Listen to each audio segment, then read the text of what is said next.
Chapter 1. I am going to try to start at the beginning, even though I know you won't believe me. It's okay. I wouldn't believe me either. Everything I have to say sounds completely barking mad. I've run it through my mind over and over, trying to find a way to turn it around so that it all sounds quite normal and sensible, and of course there isn't one. I'm not writing this to be believed or even to be read. You won't find me at a book festival, at a little table with a flapping tarp over it, making desperate eye contact with passers-by. Want to read a true story of alien abduction? Want to know the secrets of the universe? Would you like to find out the real truth about the transmigration of souls? I won't shove a glossy, overpriced book with badly photoshopped cover art at you, and you won't have to suffer through my lack of a proofreader. Truth is, I don't even know who you are. Maybe you're me. Maybe I'm just writing this to get it all out of my head so that I can stop thinking about it. That seems likely. All right. I meant to start at the beginning, and already I started babbling about disclaimers and people writing books about crystal power and the secrets hidden in the Nazca lines. Let me start again. My name's Melissa, but my friends call me Mouse. I can't remember how that started. I think I was in grade school. I'm a freelance editor. I turn decent books into decently readable books and hopeless books into hopeless books with better grammar. It's a living. None of that's particularly relevant. The important bit to know is that my grandfather died before I was born, and my grandmother remarried a man named Frederick Cotgrave. Honestly, I don't know how she managed to get married once, let alone twice. My grandmother was a nasty, vicious woman. Mean as a snake, as my Aunt Kate used to say, which is pretty unkind to snakes. Snakes just want to be left alone. My grandmother used to call relatives up to tell them it served them right when their dog died. She was born unkind and graduated to cruel early.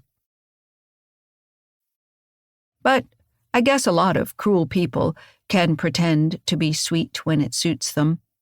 She married Cotgrave, and they lived together for 20 or 30 years until he died.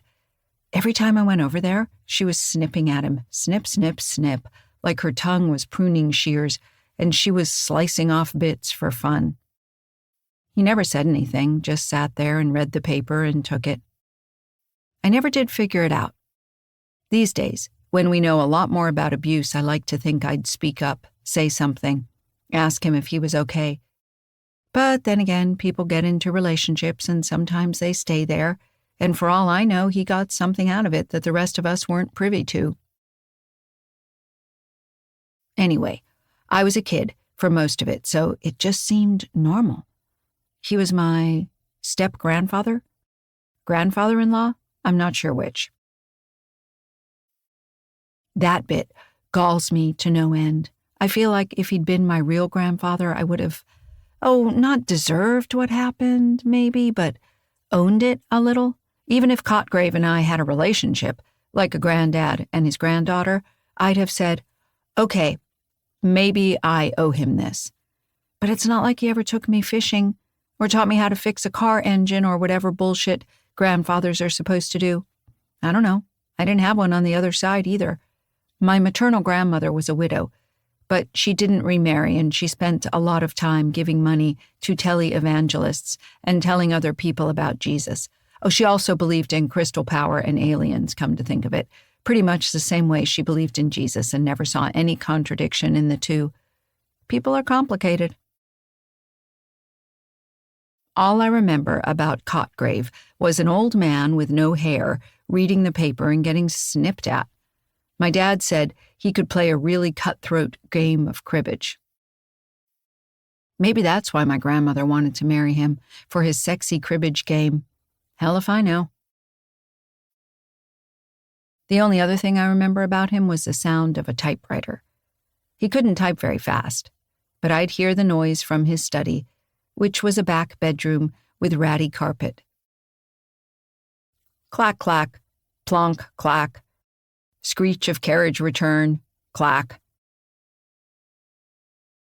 I don't know when or how he died. I was in college and dead broke, and nobody thought I'd come back for the funeral.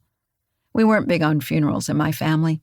I know some families have these massive orgies of grief where all the third cousins come back and sob over the casket, but we're not like that. Everybody gets cremated, and then somebody takes the ashes, and after they've sat around on the mantelpiece long enough to get creepy, they get dumped in the ocean, and that's the end of that. Cotgrave had a funeral, I guess, or a memorial service or something. Aunt Kate told me that a bunch of weird people showed up. Such odd people, she said. I think he might have been in one of those societies. You know, like the Elks or the Freemasons or whatever. They weren't rude, just odd. Your grandmother was pissed. Grandma's always pissed. Well, you aren't wrong. Now, of course, I wish I'd known more about the odd people. But I doubt Kate knew anything. She probably talked to all of them and got their life story. She had that ability, but she would have forgotten it as soon as she heard it. Kate was a wonderful sounding board because she had a memory like a sieve. You could tell her anything you wanted in confidence, and odds were good she wouldn't remember it an hour later. I lived with Aunt Kate after Mom died, and she really did her best to remember things like doctor visits and parent-teacher conferences, but she wasn't always great about that either. Anyway, fast forward a decade, and some change later, and my grandmother finally died. She was 101. There's a line of poetry I always think of, though I can't remember who said it. The good die first, and they whose hearts are dry as summer dust burn to the socket. Grandma burned to the socket, all right. I didn't go to that funeral either. Actually, I don't think there was one. Dad didn't have the energy anymore. He wasn't dying or anything, but he was old. He'd been over 40 when I was born, and he was 81 now, and he just couldn't deal with it. Not much point, is there? He said on the phone. The only reason anyone would show up was to make sure she was actually dead. I laughed. Dad didn't have any illusions about his mother. I still remember when I was young and Mom had just died, and he'd asked Grandma to babysit. I marched in that evening and crawled into his lap and informed him that she was mean and I didn't like her at all. In another family, I might have been told that I loved my grandmother and was a naughty child, but my father only sighed and rubbed his forehead and said that, yes, he knew what she was like, but he didn't have any other options. He took me to the library that weekend so that I could read in my room, and after a few months of that, I went to live with Aunt Kate. After I'd finished laughing, not that it was funny, but it was true, I stayed on the line and listened to Dad breathe too hard. His lungs were probably going to be what killed him. They were only a little creaky right now, but you could hear it coming. A rasp down at the bottom that was going to turn into emphysema or pneumonia or just erupt one day into full-blown stage 4 lung cancer, no matter how many times the doctors swore that he was clear. Her house has been locked up for 2 years, he said finally. Mouse, I can't handle it. I hate to ask. It's a shit job and I know it. I think there's a storage unit too. Somebody's got to clear them out. Sure, I said, doing frantic mental math about the projects I was working on and how soon I could wrap them up. Okay, I'll go down. You sure? It'll be a mess. It's okay. Dad never asked me for anything, which is why I would have done anything for him. He sighed. If there's anything worth keeping, keep it, or sell it and keep the money. I just want it dealt with. Are you planning on selling the house? He made a short little barking sound that was a laugh or a cough or halfway between the two. I will, if it's in any condition to sell. It wasn't good when we put her in the home. It might be really bad. If you get in and it's a disaster, Tell me and I'll pay for contractors to go in and strip the place down to studs."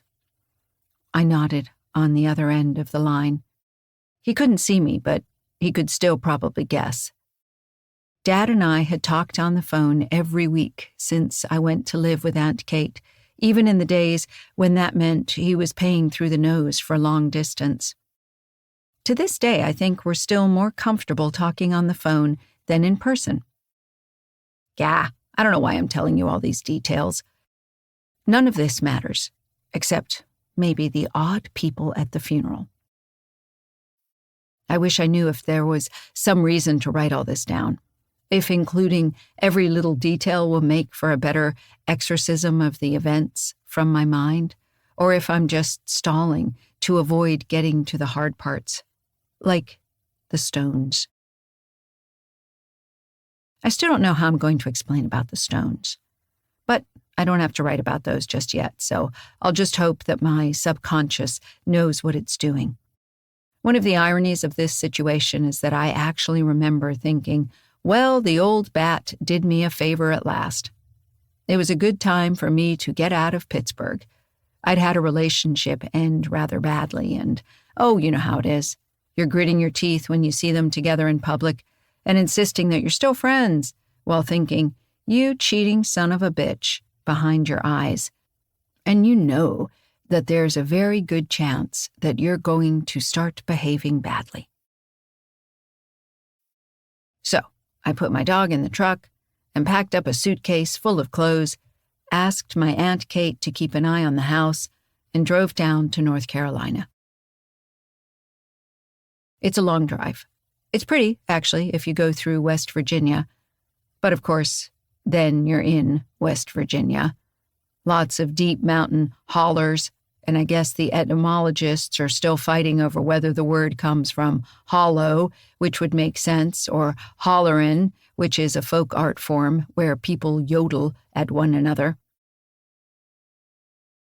I stopped regularly, both because I was drinking a lot of coffee and to take Bongo out. Bongo's a red-bone coonhound, and he was named after the antelope, not the drum. They're the same color, and if you've ever seen a coonhound run, they bound like an antelope. Hence, Bongo. I have had to explain this more times than I can count. Bongo's a rescue. I got him as an adult, and he's starting to go a bit white around the muzzle now. He's not that smart, but he can detect if a squirrel passed by at any point in the last millennium. There's a tree in the backyard that he chased a possum up once, and he has visited it faithfully every day for the last 2 years on the off chance that the possum has come back. I have no idea what he'd actually do if he caught a possum. Lick it to death, probably. Coonhounds usually get dumped when they turn out not to be very good hunters. Bongo is an excellent watchdog, by which I mean that he will watch very alertly as the serial killer breaks into the house and skins me. But if the UPS guy ever tries to put one over on us, Bongo's on the case. If dogs had religion, Satan would be the UPS guy. Yes, I own a hound dog and a pickup truck. No, I don't have a gun rack on it. I fired a BB gun once in Girl Scouts. It went bang and made my hands hurt, and that was the end of that. Anyway, it's technically a 10-hour drive, but it takes about 12 when you have a dog and an overactive bladder. We ate at drive-thrus. Bongo got a cheeseburger, which made him think that he was in heaven. It seems very unlikely that my vet will ever read this, but just in case, this was highly unusual, and I do not actually feed him scraps from the table on a regular basis. I stayed at a motel that night. I didn't want to face whatever might be in my grandmother's house, squatters, or hoarding, or feral cats, or whatever, after a long drive. Dad said he'd had the power turned back on. No internet, but that's why God invented cellular data plans. I wish I could remember what the night was like. I think it was the last one, where I was standing over here with you on the normal side and not over there in that other place with the white people and the stones and the effigies. And Cotgrave, of course. But I don't remember it. It was just One more generic night at a motel. Bongo probably started the night on the other bed, then oozed over and flopped onto my feet. But that's more because I know what Bongo's like than because I remember it. He's flopped over my feet right now as I'm typing. Occasionally, he looks up sadly at me. It's a lie. He's happy, as long as he gets fed and people pet him. I wish I were a dog. One of the simple ones like hounds. Border collies are too complicated. I suspect if I had owned a border collie, this story would have a very different ending, and I probably would not have been around to type it up. But I had Bongo, and he saved our lives because he is simple and made of nose. I'm getting ahead of myself again, I'm sorry. The next morning I got up and went to go see what kind of mess my grandmother had left behind.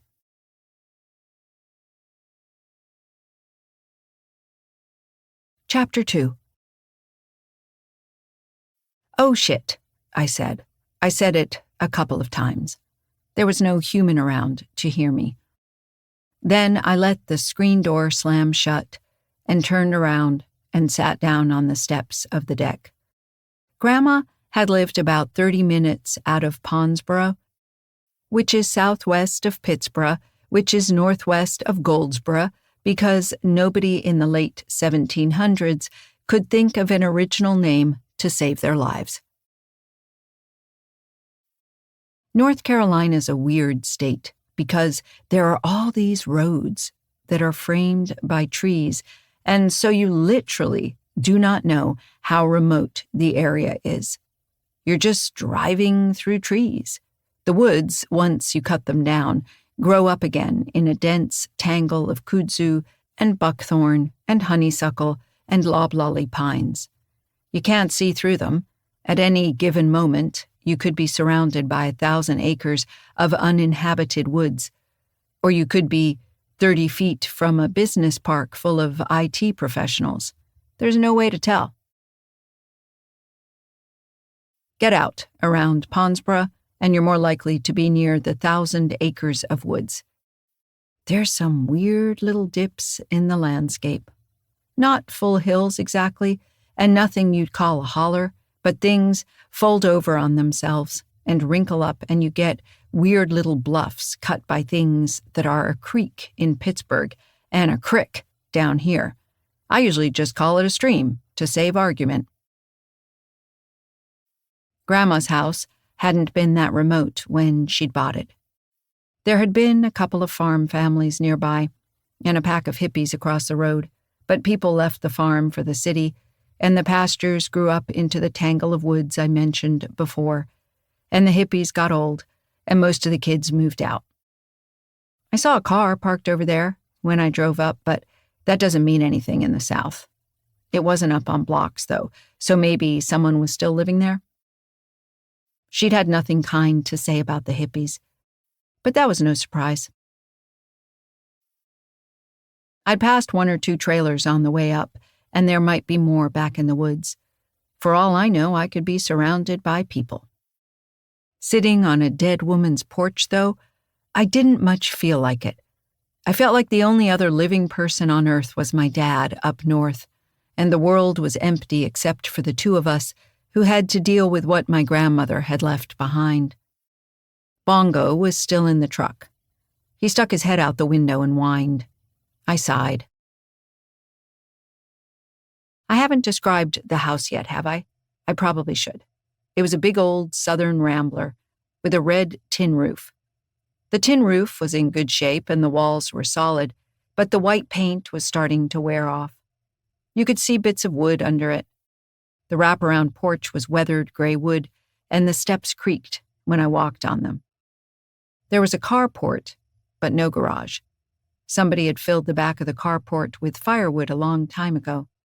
Carport had slumped like a badly made cake. I didn't even think about parking my truck in it. The underside of the porch roof was painted pale blue. Haint blue, they call it. The theory is that if a ghost comes up to the door, it'll look up and see the blue ceiling and think it's the sky and drift up into it. I don't know how that's supposed to work, but I've also heard that it's supposed to fool wasps the same way, so maybe wasps and ghosts are getting muddled up there. You don't want either nesting in the porch, anyhow. Because it's the South, there was a thin layer of green algae on all the vinyl surfaces, around the edges of the windows and whatnot. There were long, squiggly lines etched through the green where the slugs had crawled at night. There's not much you can do about either one, except scrub things off with bleach occasionally. Nobody had been through here with bleach for a long time. The porch was covered in all the usual yard work detritus. A rake and a trowel and a faded bag of fertilizer granules.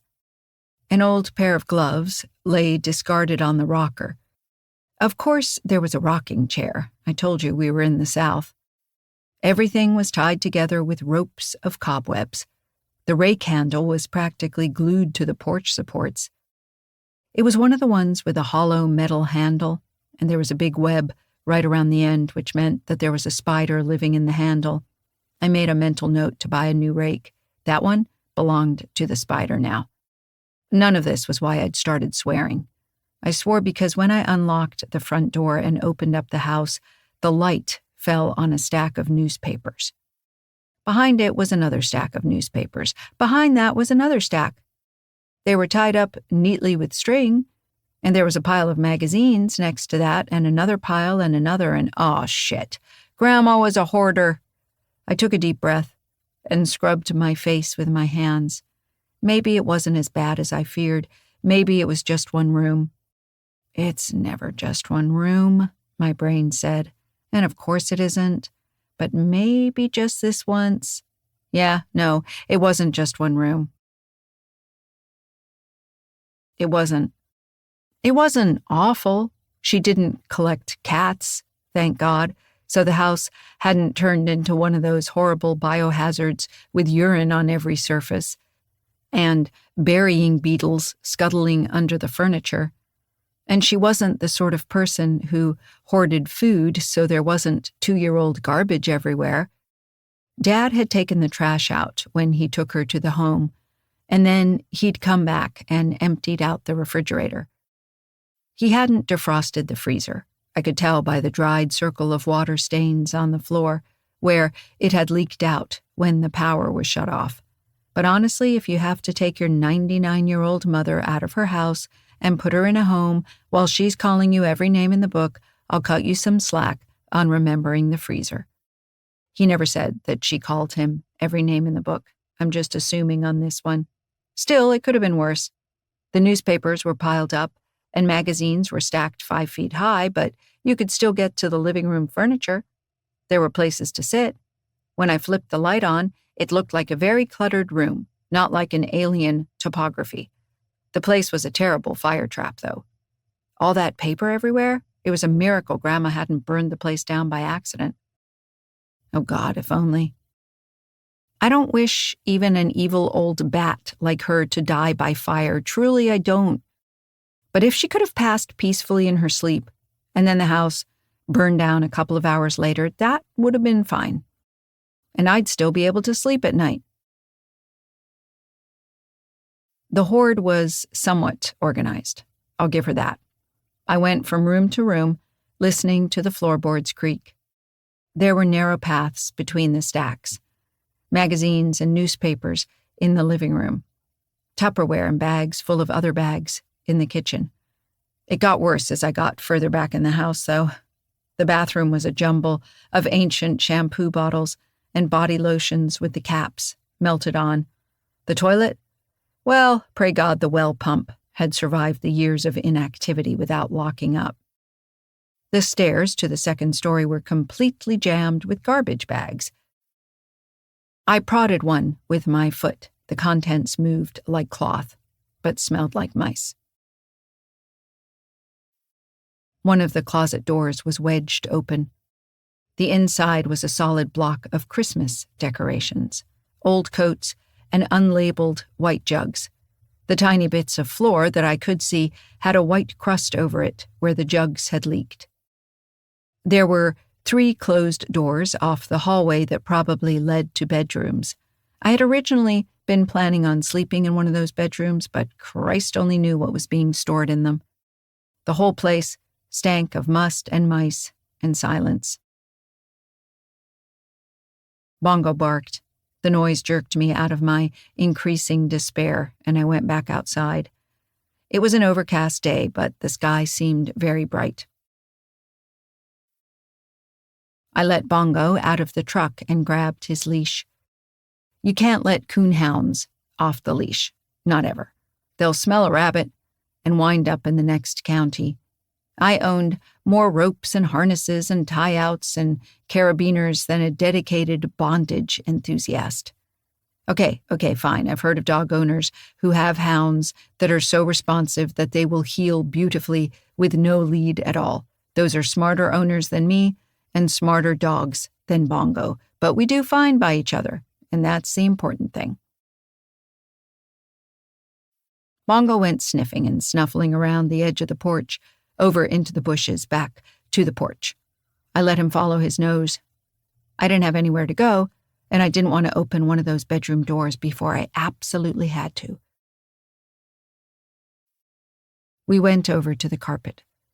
The woodpile in the back was probably at least 80% spiders at this point, and shared space with a generator that dated from the Nixon administration.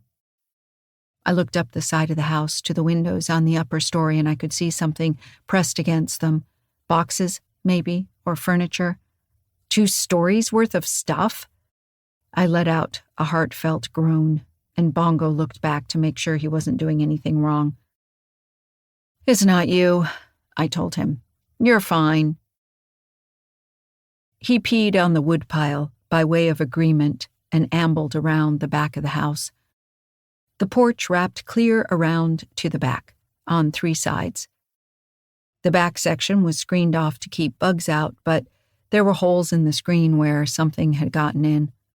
Bongo went immediately on alert, which probably meant that the holes were from squirrels. Trees pressed in on 3 sides of the garden: loblolly pine and pin oak and tulip tree. Aunt Kate is a botanist.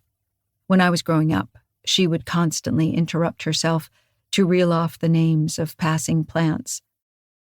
As a result, I can follow extremely fractured conversations, and I also know common trees on sight the way most people know dog breeds.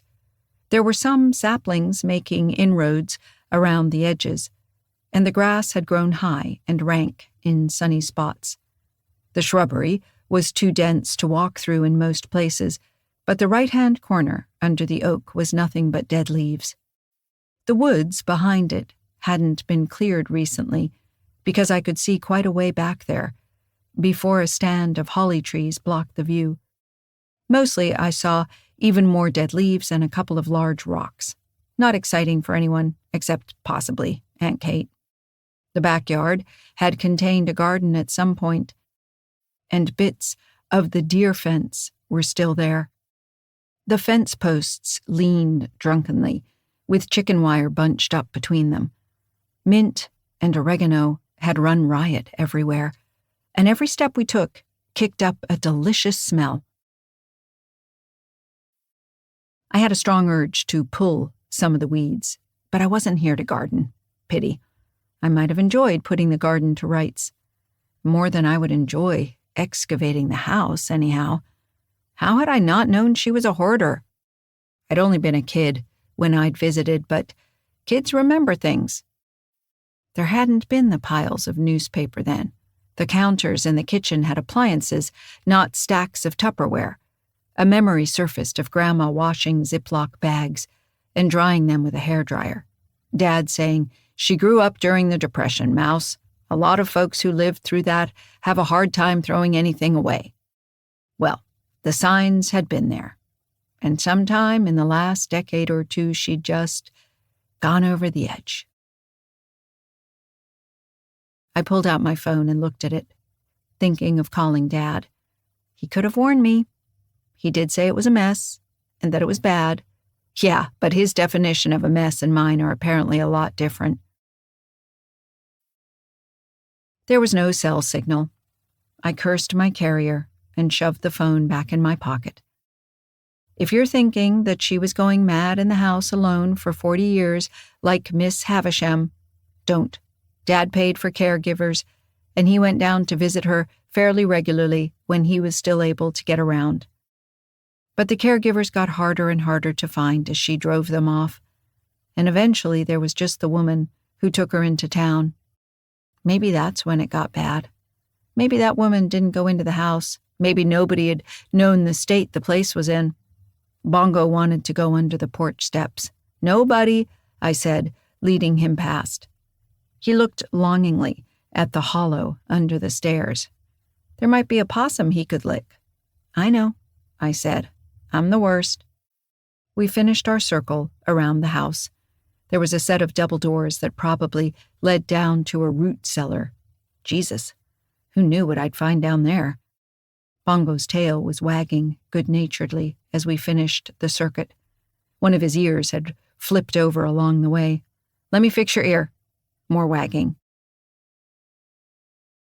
I tied him out to the railing on the front steps. He could probably find a way to twist the leash around, but I wasn't going to be more than 30 or 40 feet away. And anyway, I suspected that I'd be coming out of the house frequently just to be surrounded by clean air instead of junk. He flumped down on the porch and looked tragically at me. I gave him a chew toy, and he began gnawing on it and making terrible canine faces of pleasure. You know, thinking about it now, if Bongo had been scared of the house, I might have left. I was right on the edge.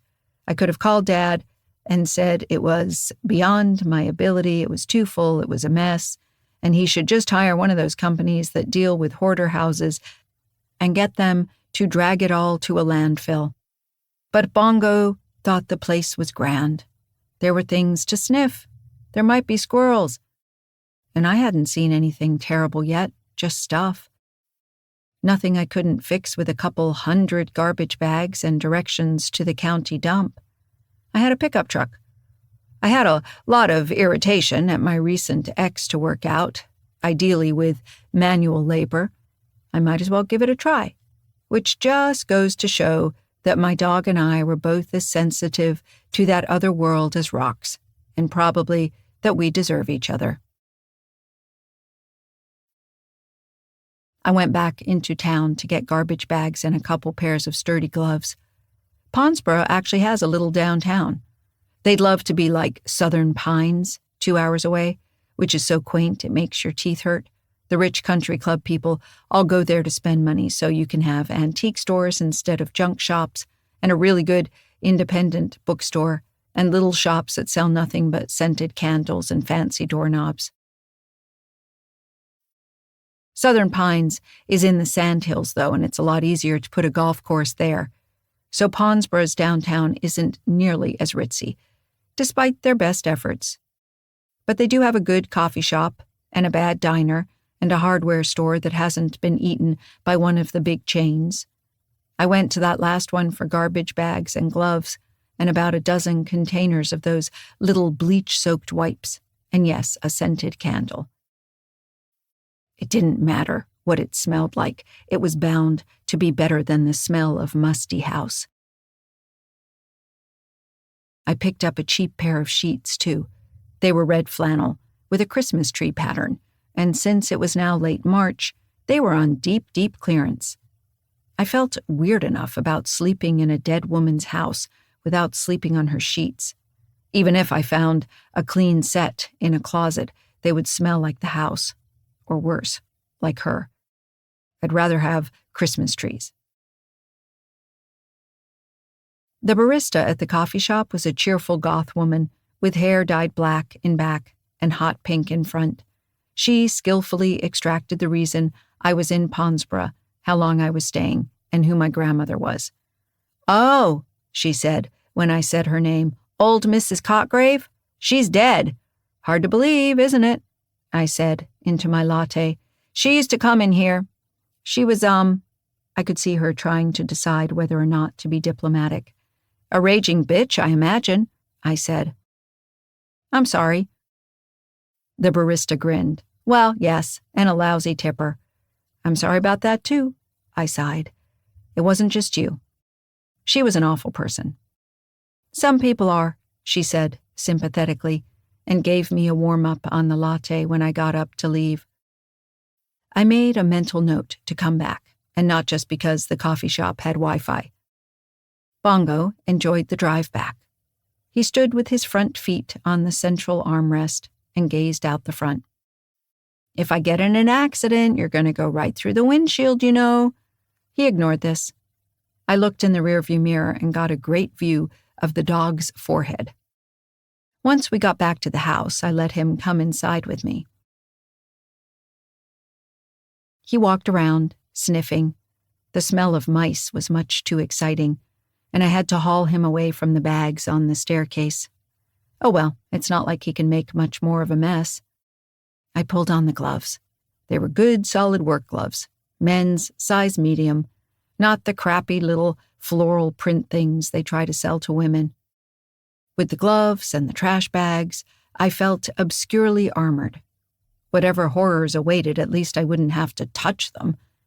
I lit the scented candle. It was called Berries and Dreams, and I am sad to say that it had been the best of the selection and the only one that did not involve patchouli in some fashion. It smelled like the lip gloss I'd worn in 3rd grade, strawberry, with notes of wax. It was still better than mouse crap. My first order of business was to find a bedroom. I was waiting on emails to be able to work on an editing job, so I wasn't losing money at the moment. But if I had to spend the whole time in a motel room, I'd start burning the bank account at both ends. Motels that allow dogs charge a lot of money for the privilege. The door at the back of the hallway had boxes piled to knee-high in front of it, so I wasn't hopeful about that. But the other two were reasonably clear. There was a rampart of plastic storage bins between the two doors, reaching to the ceiling, but you could get by them if you turned sideways. I pulled open the first door and then slumped against the door frame with a groan. Christ, the doll room. I'd forgotten all about that. She'd had those awful china dolls with the painted eyes, which were bad enough, but she'd really liked the newborn dolls, the ones all made up to look like realistic babies, except that when something's that realistic, it just looks dead. The whole damn room was full of dead babies. Most of them were still in boxes, but she'd taken a bunch out, too.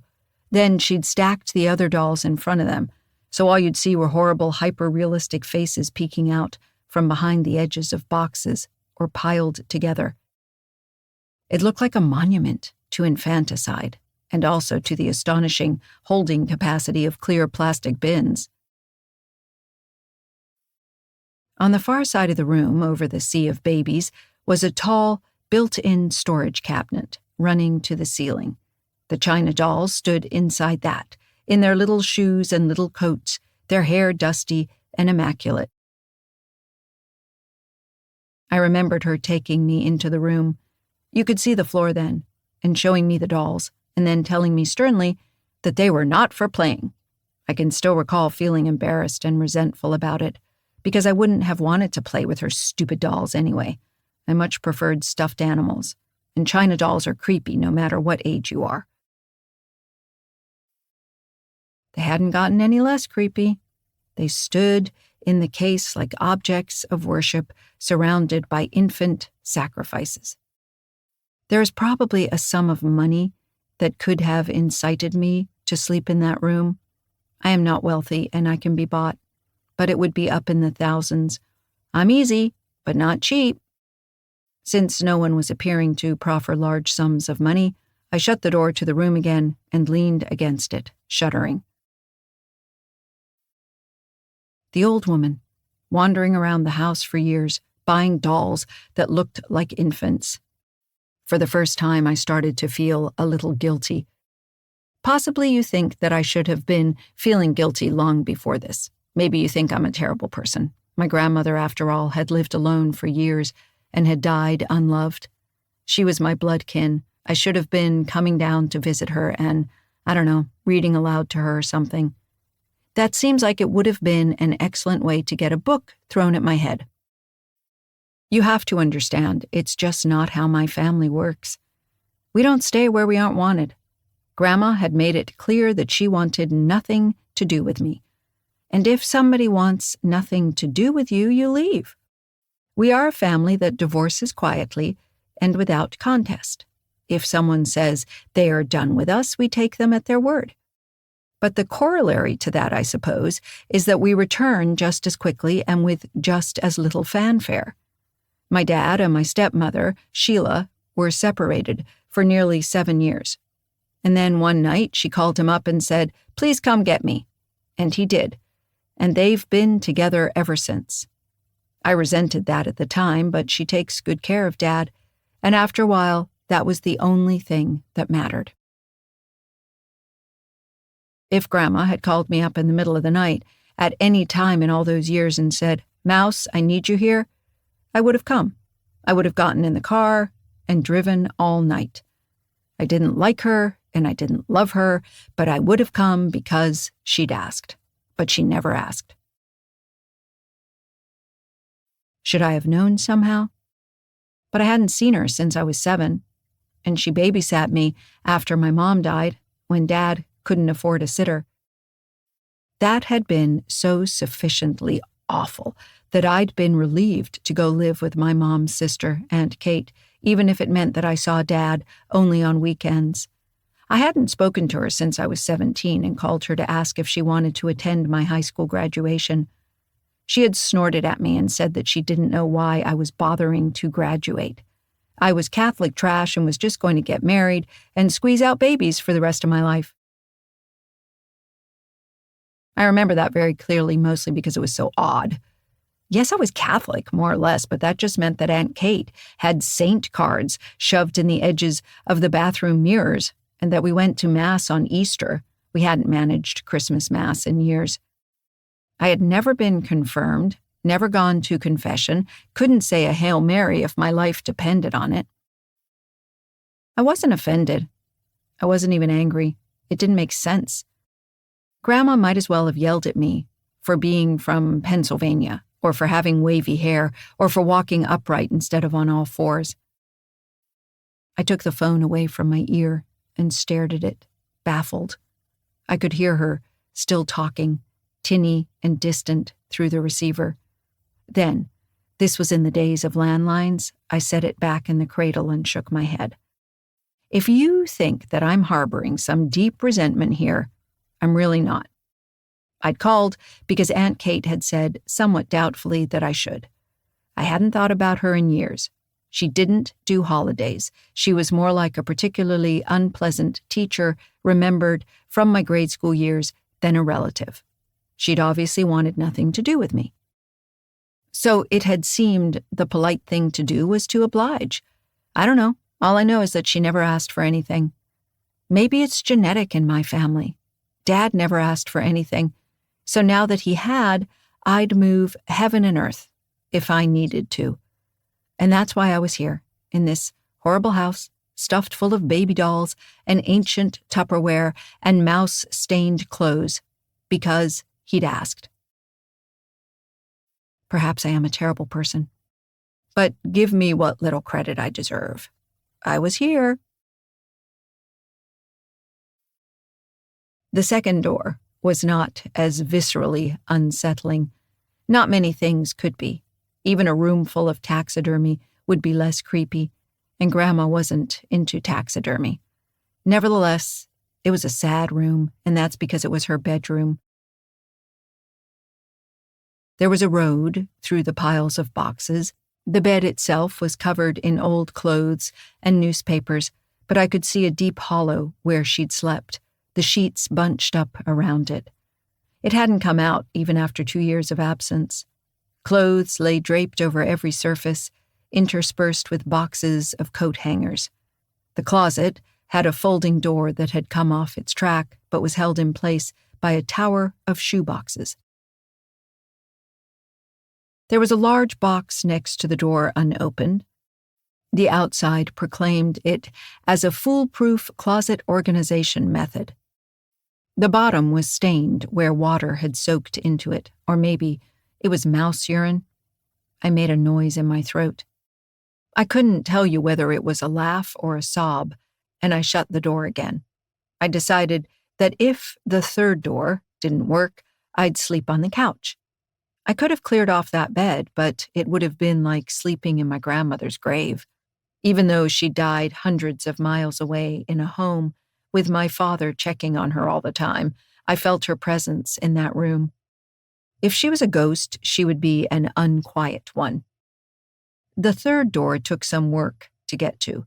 I nearly abandoned the attempt. If the hallway was this clogged, the room was probably wall-to-wall boxes of Ziploc bags and commemorative plates. I started to push the boxes out of the way, but felt a stab of guilt. Moving boxes around inside the house wasn't going to help, so I picked up each one and dragged it into the living room. One was full of coat hangers. That went in the back of the truck immediately. One was full of papers, but a quick look told me they were all coupons and penny saver mailings turning yellow-gray with age. I riffled it briefly, but no stock certificates fell out. Well, a woman can dream.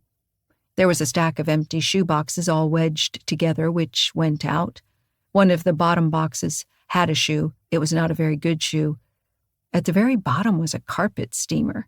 Thankfully, it had wheels because I could barely lift the thing. I dropped it on my foot, getting it down the porch steps, and Bongo was treated to the sound of me swearing a blue streak. "Roof," he said. I ignored this commentary on my language and wrestled the carpet steamer into the back of the truck at great personal cost to my back. At last, the door was clear. It stuck when I tried to open it, as if it had not opened for a long time. But I wedged my foot against the bottom and pushed. It swung inward, into a nearly empty room. After my first astonished glance, it became obvious that the room wasn't quite empty.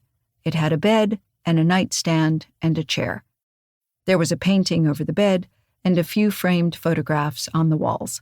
But compared to the rest of the house, it seemed absolutely bare. The hardwood floor had a thick layer of dust, but no boxes piled in it. The mice had come in, found nothing of interest, and left again. "Oh," I said out loud. "Oh, right." It was Cotgrave's room, of course. He had died so long ago. I suppose I had thought that she would clear it out, use it as storage. And yet, it was empty. Sheets had been turned back on the bed as if someone had just gotten up. Except for the layer of dust, it could have been abandoned only an hour before. It hadn't occurred to me as a child that my step-grandfather's den had been his bedroom as well, that he had not been sleeping in a bed with my grandmother when he died. I wonder if they started that way, or if he moved out eventually.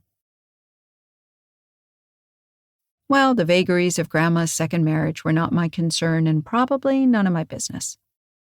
But it does make my life easier, I told the absent Cotgrave. It was easier to talk out loud.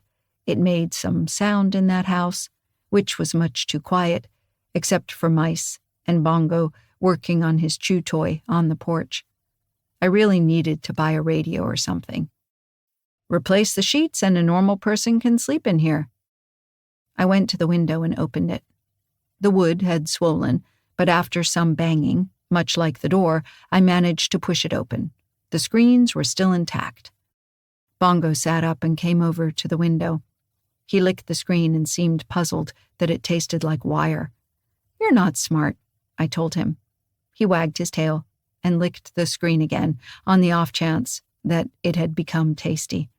I opened the nightstand drawer. It was full of the usual detritus that accumulate in drawers: old tweezers, broken nail clippers, the warranty for a piece of electronics that had stopped functioning years ago. There was a black book on top with an elastic ribbon holding it closed. I flipped the book open. It was probably just an address book, but just in case there were any $100 bills tucked between the pages, there weren't. It was full of handwriting instead. I almost threw it away. I had the mouth of the garbage bag open and was moving my hand toward it when a phrase jumped out at me. She has hid the book. I had to read it twice to make sure I was right the first time. Whoever wrote it had neat enough handwriting, but it was tightly slanted and the S's and the A's looked nearly identical. That's wrong, I thought. It's either she hid the book or she has hidden the book. Pick one and commit. Like I said, I'm a freelance editor. The Chicago Manual of Style is tattooed on my soul. I'm pretty lenient about these things when editing fiction. Show me a character who uses whom correctly, and I'll show you a real prat. But she has hid the book? No. The next line was, I'm afraid she might have destroyed it, but there are no fresh ashes in the burn barrel. I went through the trash, but it was not there. It must be hidden. I asked her where it was, and she asked, had I lost something? But there was that look in her eyes like when she hid my keys. I sat down on the bed. Good God, was this Cotgrave? And was she my grandmother? I could easily believe that Grandma would hide something and take pleasure in the other person looking for it. There's mean, and then there's pathological. Once you start calling up people to laugh when their dog dies, you're way over on the pathology side of the equation. On the other hand, Cotgrave had been getting on in years himself, and lots of old people get paranoid that other people are stealing things from them. I couldn't swear that Grandma was doing any such thing just because she was a nasty piece of work in other regards.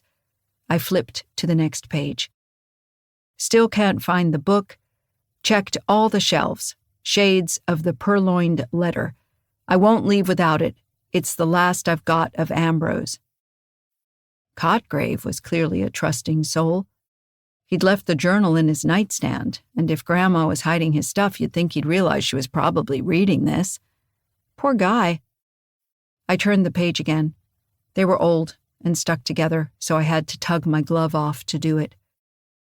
It's in my head again, like a song that keeps replaying. When that happens, I read it in the book and that makes it stop. But now I can't. This must be what going mad feels like. I made faces like the faces on the rocks, and I twisted myself about like the twisted ones, and I lay down flat on the ground like the dead ones. That seems to have helped. Maybe if I read it written here, it'll stop. At first, I thought that this was the moment when it all went bad.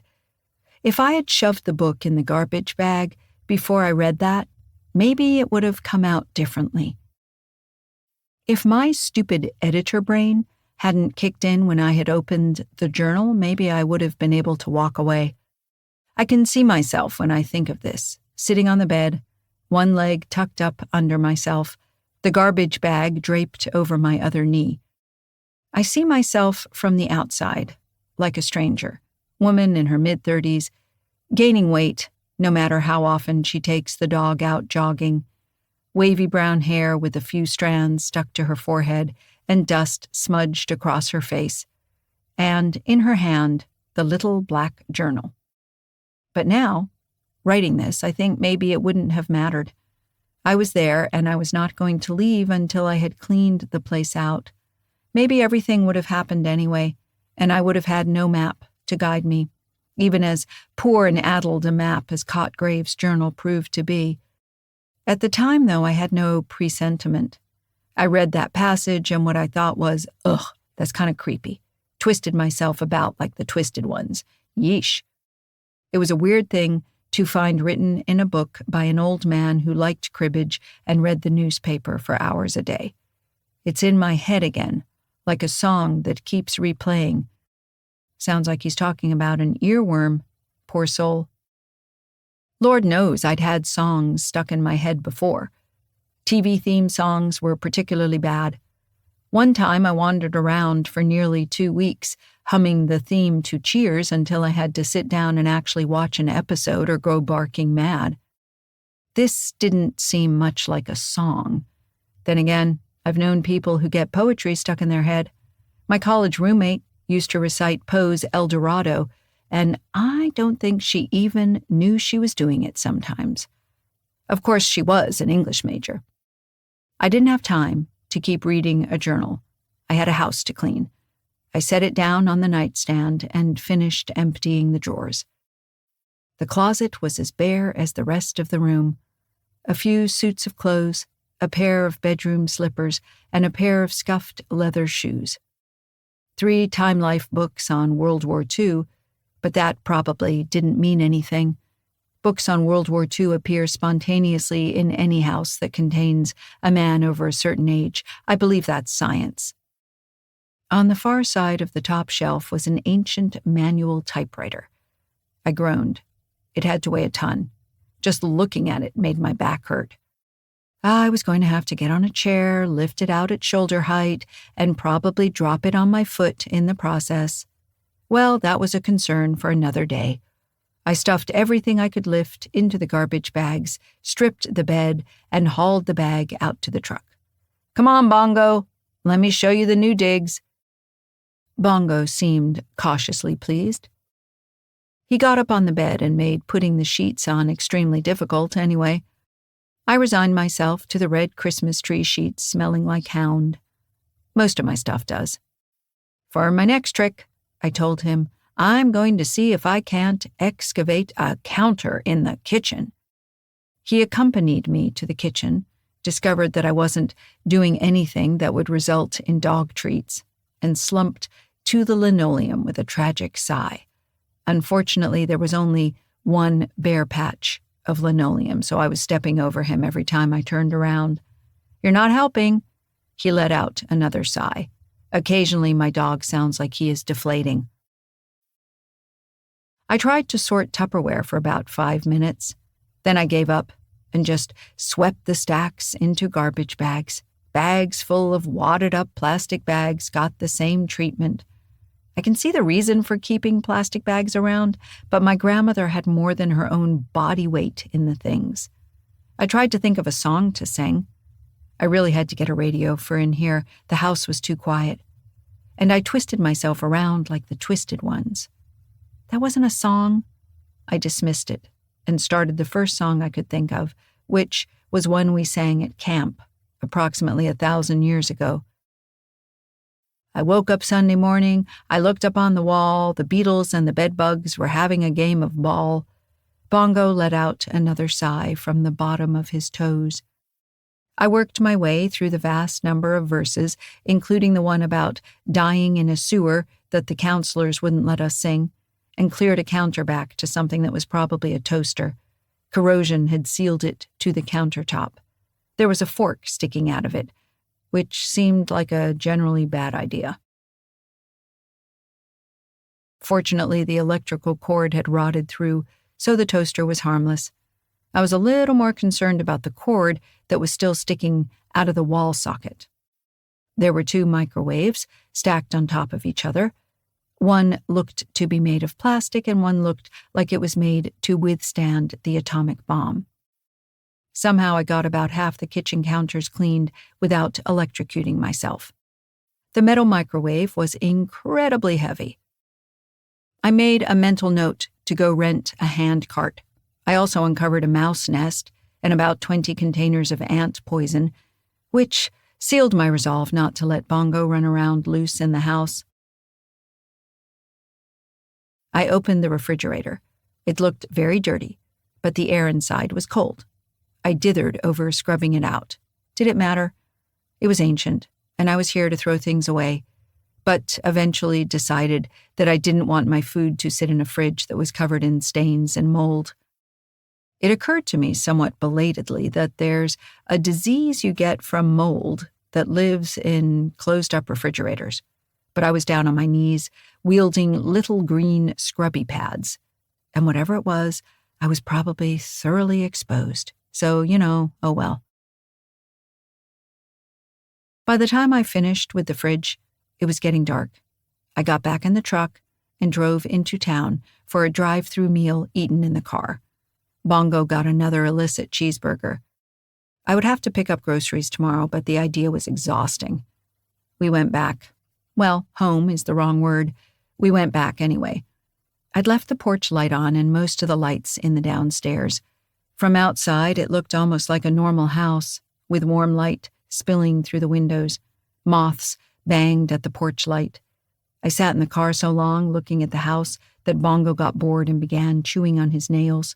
So I sighed and pulled the keys out of the ignition and grabbed my suitcase out of the back seat. "Come on, boy, let's go."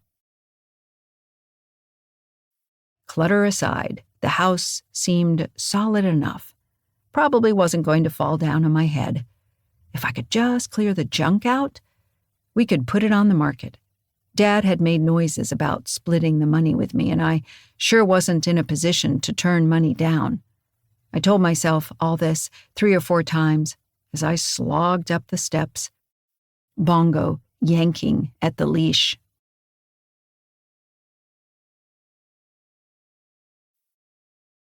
Chapter 3. Cotgrave's room still smelled of dust and mice. I thumped my suitcase down on the floor, dug out toiletries, considered the state of the bathroom, and decided to brush my teeth tomorrow morning with bottled water. I lay down on the bed. The mattress had a body-shaped dent in it that I didn't like to think about much. Still, it was probably better than the couch. Bongo leapt up on the bed and arranged himself in a neat ball. Then he farted. "Ah!" I made yet another mental note, this time to buy even more scented candles, perhaps incense, perhaps a gas mask. I retrieved the scented candle from the kitchen. This required me to turn on every light in the hall, partly so I didn't trip over anything, partly because I didn't like the shapes the piles of boxes made in the dark. I checked the front door lock several times just in case. Since I had to keep the door to the bedroom closed, the smell hadn't dissipated. I was going to have to burn the candle and stay awake while I did it so that the whole place didn't go up in flames. I had brought my e-reader. That would have been useful if I'd had any Wi-Fi to download books with. I'd finished my last one over lunch. For lack of anything better to do, I picked up my step-grandfather's journal and began to read. The pages weren't dated, so I had no idea how much time had passed between entries. He had changed pens, though, whatever that meant. "Still haven't found where she hid the book. Should never have married her." No shit, I thought. She had that power, though. They didn't come around her. Needed that. Didn't realize what she was like. I had no idea who they were that didn't come around her. Probably Cotgrave's family, but really, it could have been anybody. Grandma had that effect on people. Ambrose would say that as there are humans sensitive to the peculiar humors and wonders of the others who attract them, it must follow there are those who are the opposite and actively drive such humors away. But A felt to seek out such wonders led to sin, whereas I cannot believe that the opposite leads to virtue. Certainly there is no virtue in her. Miss Ambrose, terribly, have made a grave error, I fear. If I can get the book back, we'll leave at once, take chances with the others. Would rather die in fear and glory than needled to death in this wretched house. The sentiment was understandable, but die in fear and glory was an odd way to put it. Was Cotgrave planning to join the Foreign Legion? I had no idea what to make of the bit about sin and virtue. Apparently he'd been religious. Though it doesn't sound much like Sunday school, more like Thomas Aquinas, or maybe he was a Gnostic or something, I said to Bongo. Bongo stretched out again. I held my breath, in case that joggled loose anything foul, but apparently he was done for the night. I turned the page and grimaced. I made faces like the faces on the rocks, and I twisted myself about like the twisted ones, and I lay down flat on the ground like the dead ones. Again? I thought. Cotgrave was obsessed.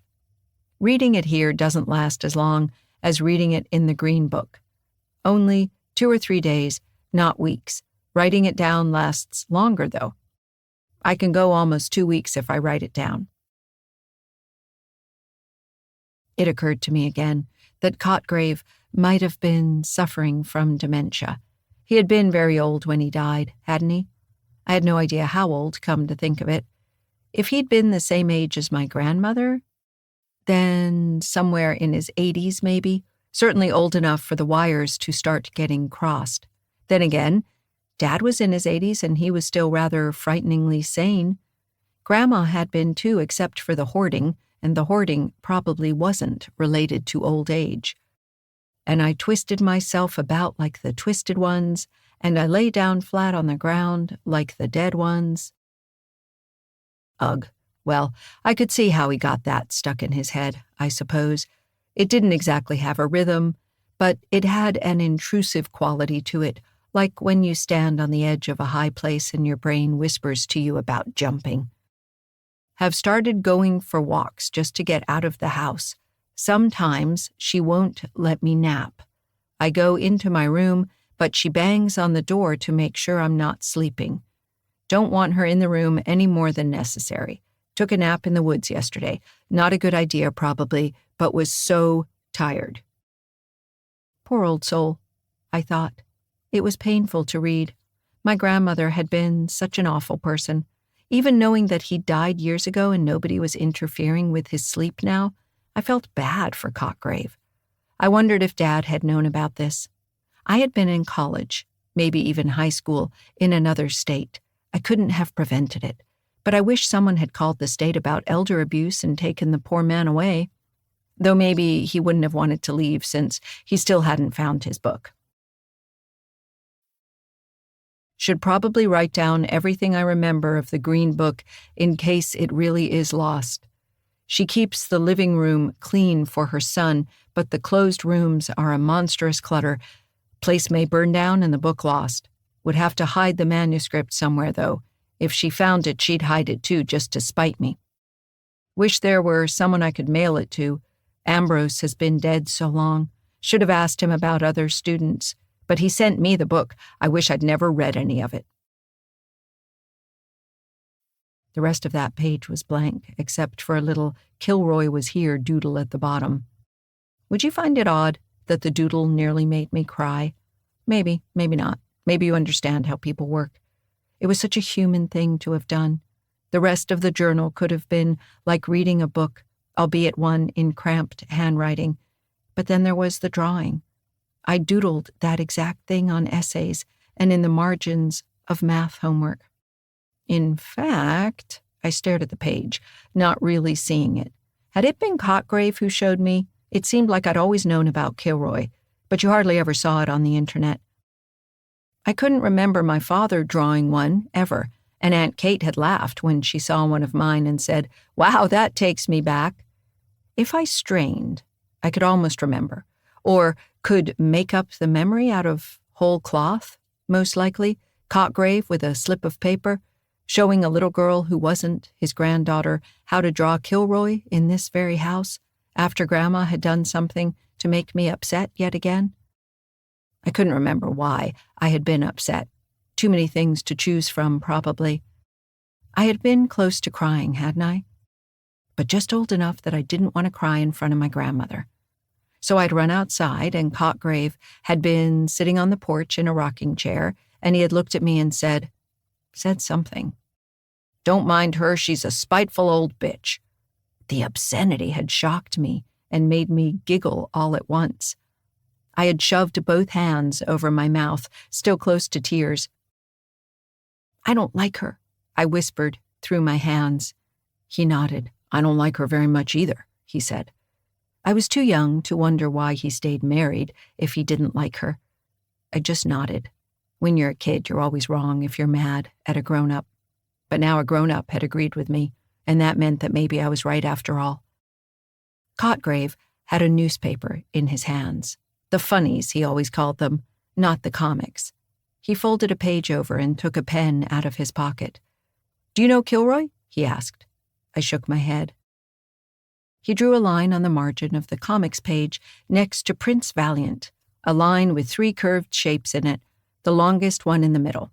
I watched, fascinated, and then he drew 3 more curves, and the lines became 2 hands and a nose. He added a curl of hair and 2 dots for eyes. "Kilroy," he said. "Do it again," I said. It was like a magic trick, the way the lines turned into a person. He drew it again, and then taught me, patiently, how to draw it myself. "We used to draw this on things," he told me. "Mr. Chad, we called him. But the Yanks called him Kilroy, and it stuck. You'd get to a place where you'd never been, and then you'd see Kilroy and you knew someone else had been there before you." 30-odd years later, I looked down at the drawing of Kilroy in the journal and sighed. He'd been talking about being a soldier in the war. I hadn't known that then. Oh, give it a rest. I was tired and sad, that was all. And the job in front of me was making me tired and sadder. Maybe I was just inventing tragic nostalgia where none should exist. "That's enough for one night," I said. I put the journal in the desk drawer. Tomorrow I download a novel, a Regency romance with lots of sex and tragic misunderstandings and a happy ending like marshmallow fluff. Something kind and set completely apart from this awful house.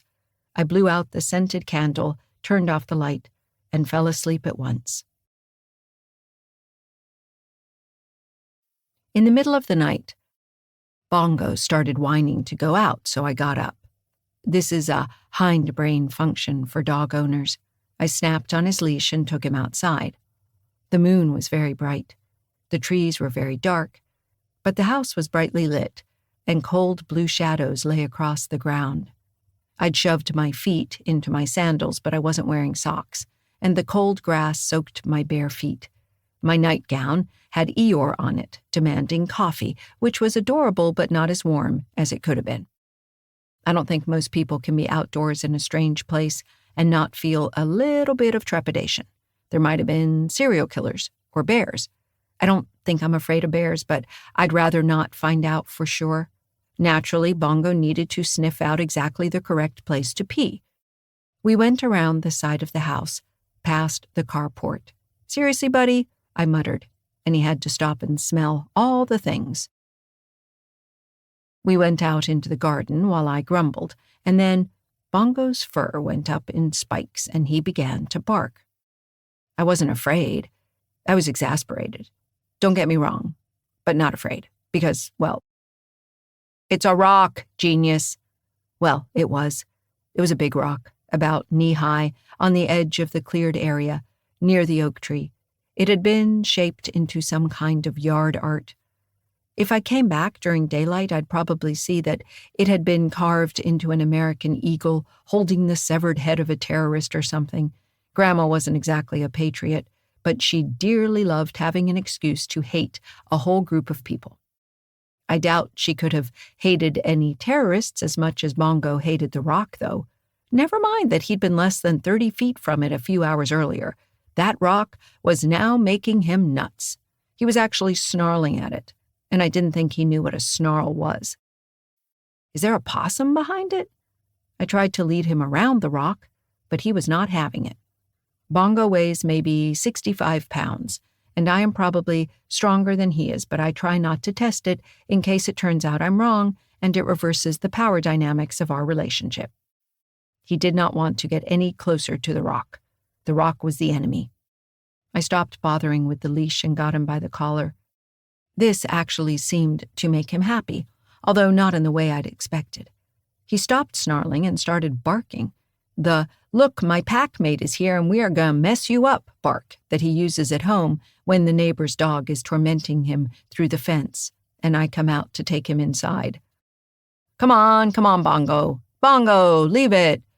He left it, reluctantly. I walked him back toward the house with my hand on his collar. As we approached the front door, he suddenly cheered up, and his tail started wagging again. He remembered that he had to pee, and I barely got my foot out of the way in time. You may think that I'm being exceedingly dense, not to think that something was wrong at this point.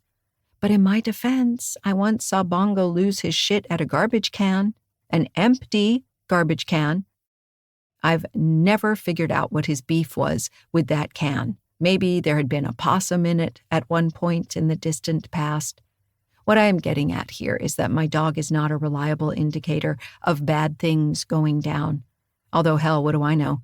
Maybe that garbage can was sitting right at the nexus of where our world touches another one, and he was baying and charging at it to let me know that eldritch abominations were breaking into our reality. Who knows anymore? I sure don't. Once he had finished anointing the grass, he was happy to go back inside. The scary rock was forgotten. We threaded our way through the house, and I shut the bedroom door behind me. Partly it was to keep Bongo inside, but it was also because the rest of the house felt hostile, as if the clutter was going to come oozing inside on tentacles of old newspaper and baby dolls. I kicked off my sandals and shoved my feet under Bongo's ribs. He was like a space heater, even through the blankets. And unlike my last boyfriend, he never complained about my cold feet. I fell asleep again immediately, before I was even warm.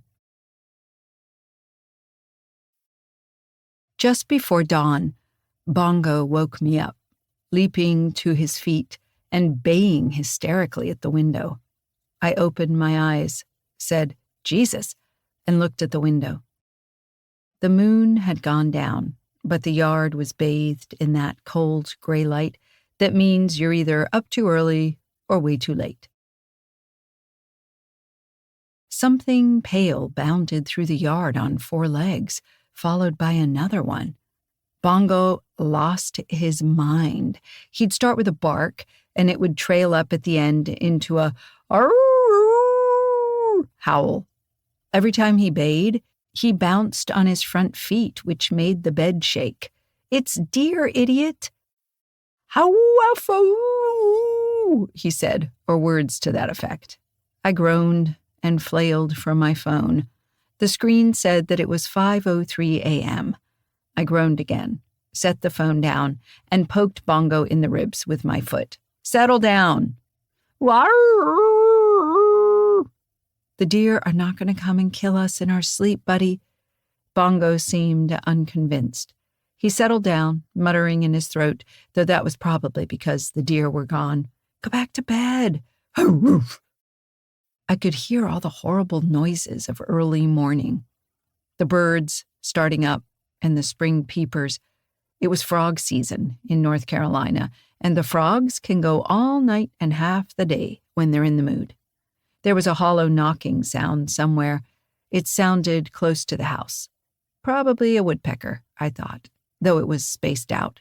Then again, there's a lot of different woodpeckers. The big woody woodpecker kind, and little black and white ones, and one that's got a head the color of a highlighter pen. Bongo glared out the window until I fell asleep, and for all I know, he kept glaring for a long time after that. I got up around 8 in the morning and poured Bongo some dog food from the bag in the car. He looked at me sadly, perhaps wishing for more cheeseburgers. "Today, groceries," I said, "and a radio." I had exhausted most of the songs that I could sing, and while I have an extensive knowledge of the discography of Nirvana and 9 Inch Nails, neither of them lend themselves well to singing a cappella. And I twisted myself about like the twisted ones. I started singing something. I didn't even know what it was until I hit the chorus and discovered that it was the theme to Cheers. Bongo looked up from his food long enough to give me a disappointed look. "Sorry." Once he'd finished, we headed out to the truck. There was nearly a full load in the back. Maybe the nice goth barista could tell me where to find the county dump. As it turned out, she could, and also where to get a breakfast that wasn't watery eggs from the diner. There was a half-decent place hiding behind the gas station as long as you weren't too picky about things like matching chairs and the existence of tablecloths. "How bad is it?" she asked, glancing out the window to my truck. "Bad," I said. I stared into my coffee. "She was a bit of a hoarder," she hissed in sympathy. "I know how that goes. Ugh. At least she didn't have cats. It's just papers and clothes and a whole room full of dolls." "Nothing creepy about that," she said, grinning. Not in the slightest. I shuddered theatrically, and we both laughed. Back to the hardware store I went for a radio and even more garbage bags. Then the grocery store, which was an honest-to-God Piggly Wiggly. The South is weird. Bongo grumbled at me for leaving him in the car, even on a cool day. But when I came back with bags filled with dog treats and potato chips, he forgave me. He believes that anything that makes a plastic crinkling noise is probably for dogs. Again, on the off chance that my vet is reading this, he got that from his previous owners, I swear.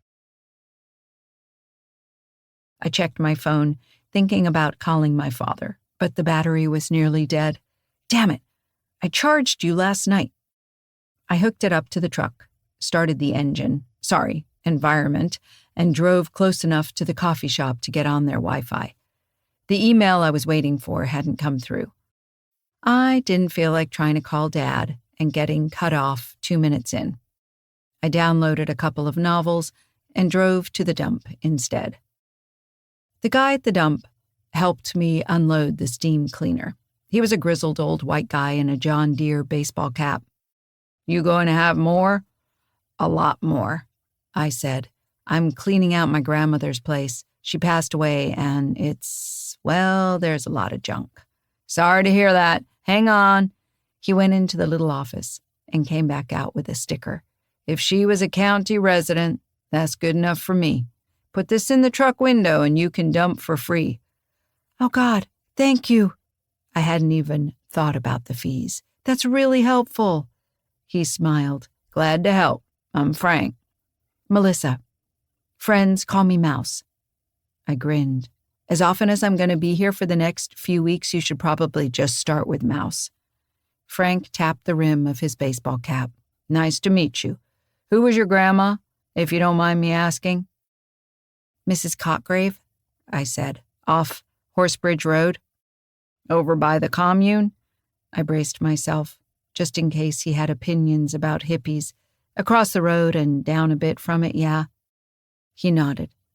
"If you've got more stuff in the house you can't lift, go over there and see if Thomas is around. He'd probably give you a hand with it." I'm not a fan of Southern chivalry in general, particularly the sort that involves people calling me little lady and charging me 3 times as much for car repairs, but I'll make allowances if it helps move my microwave.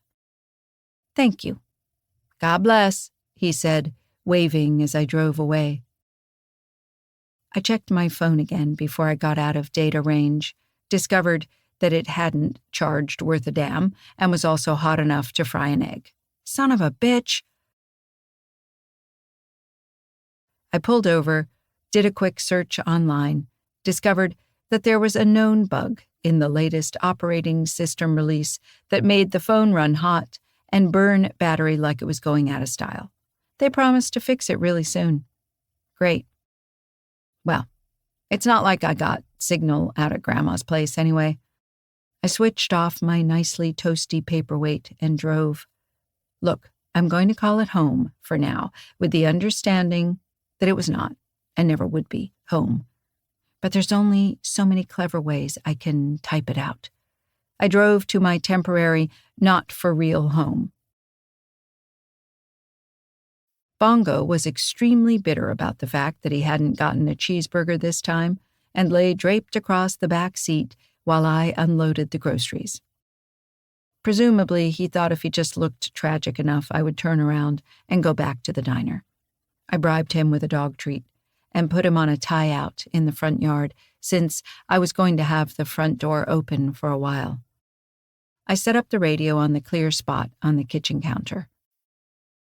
There wasn't a lot of signal out here.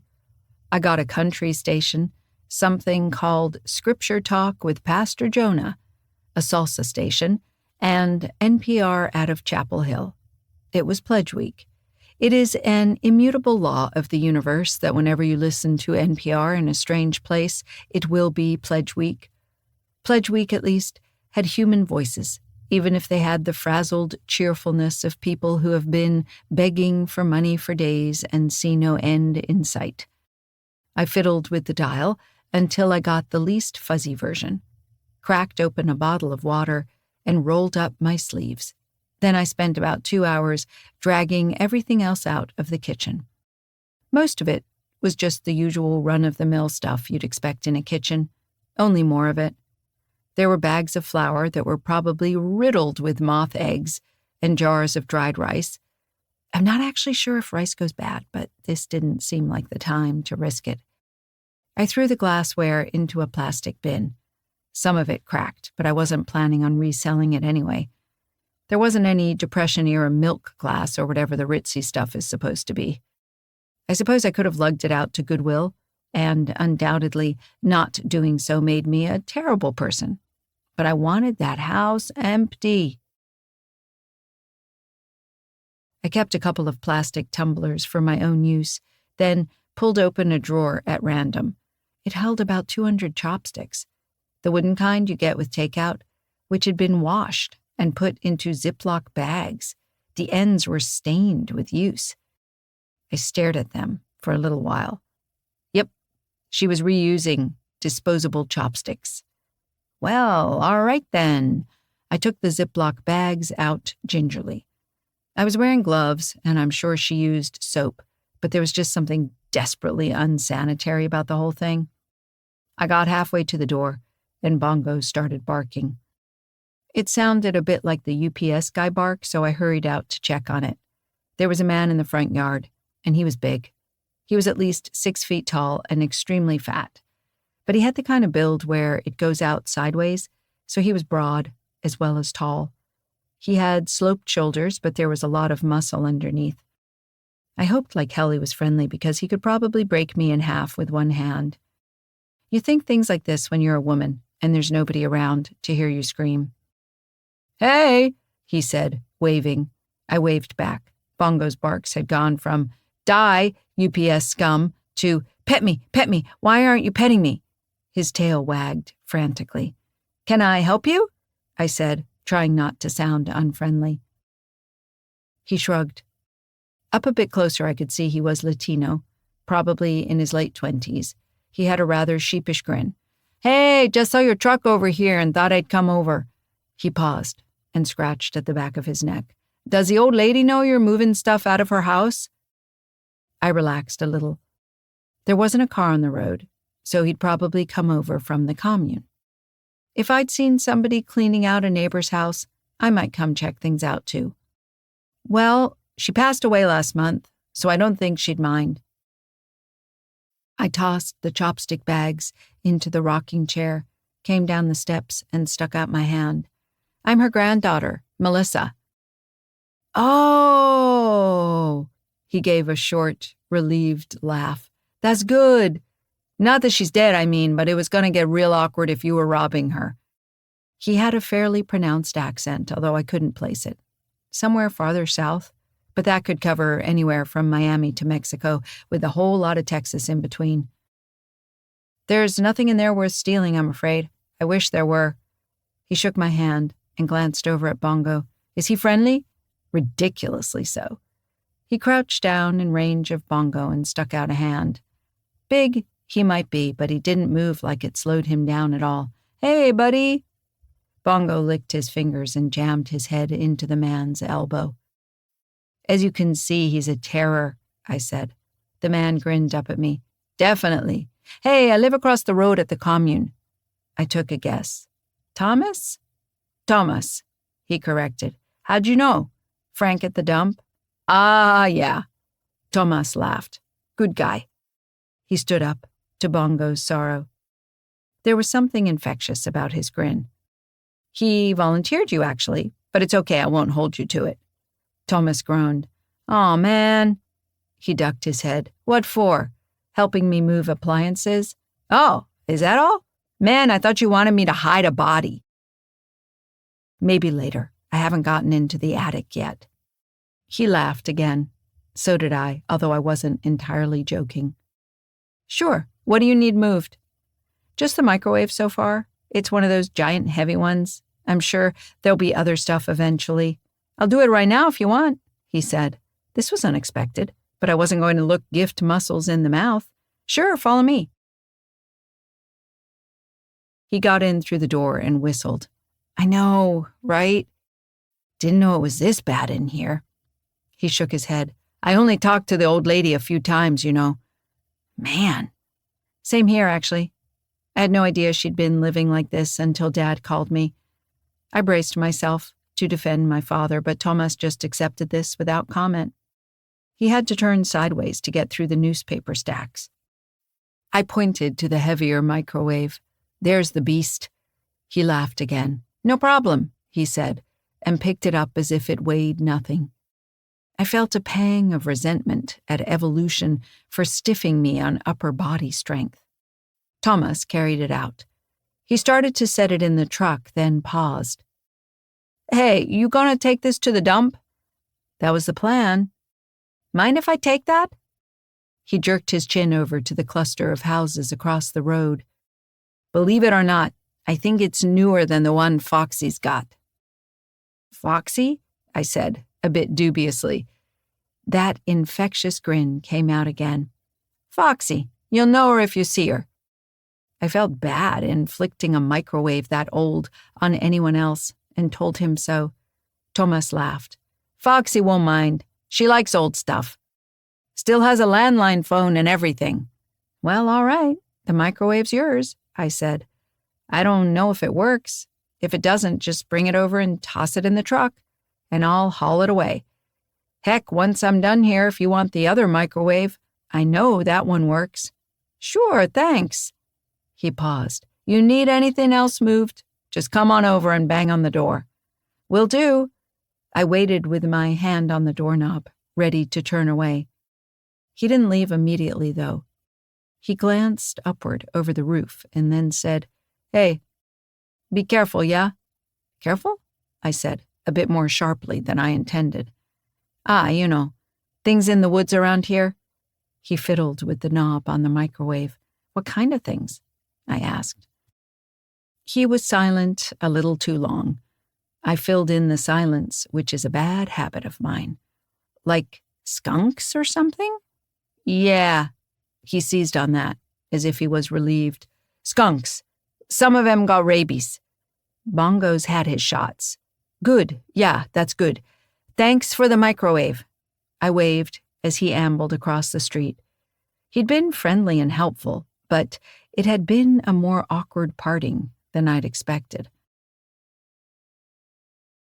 I went back inside the house and started scrubbing the spot where the microwave had been. There was a wealth of stains awaiting me. The NPR people offered me the chance to win a trip to Paris, travel dates non-negotiable, if I called now. The largest of the stains looked a bit like a map of France if I squinted. I hummed and I scrubbed, and I still couldn't shake the feeling that by things in the woods, Thomas hadn't meant skunks at all.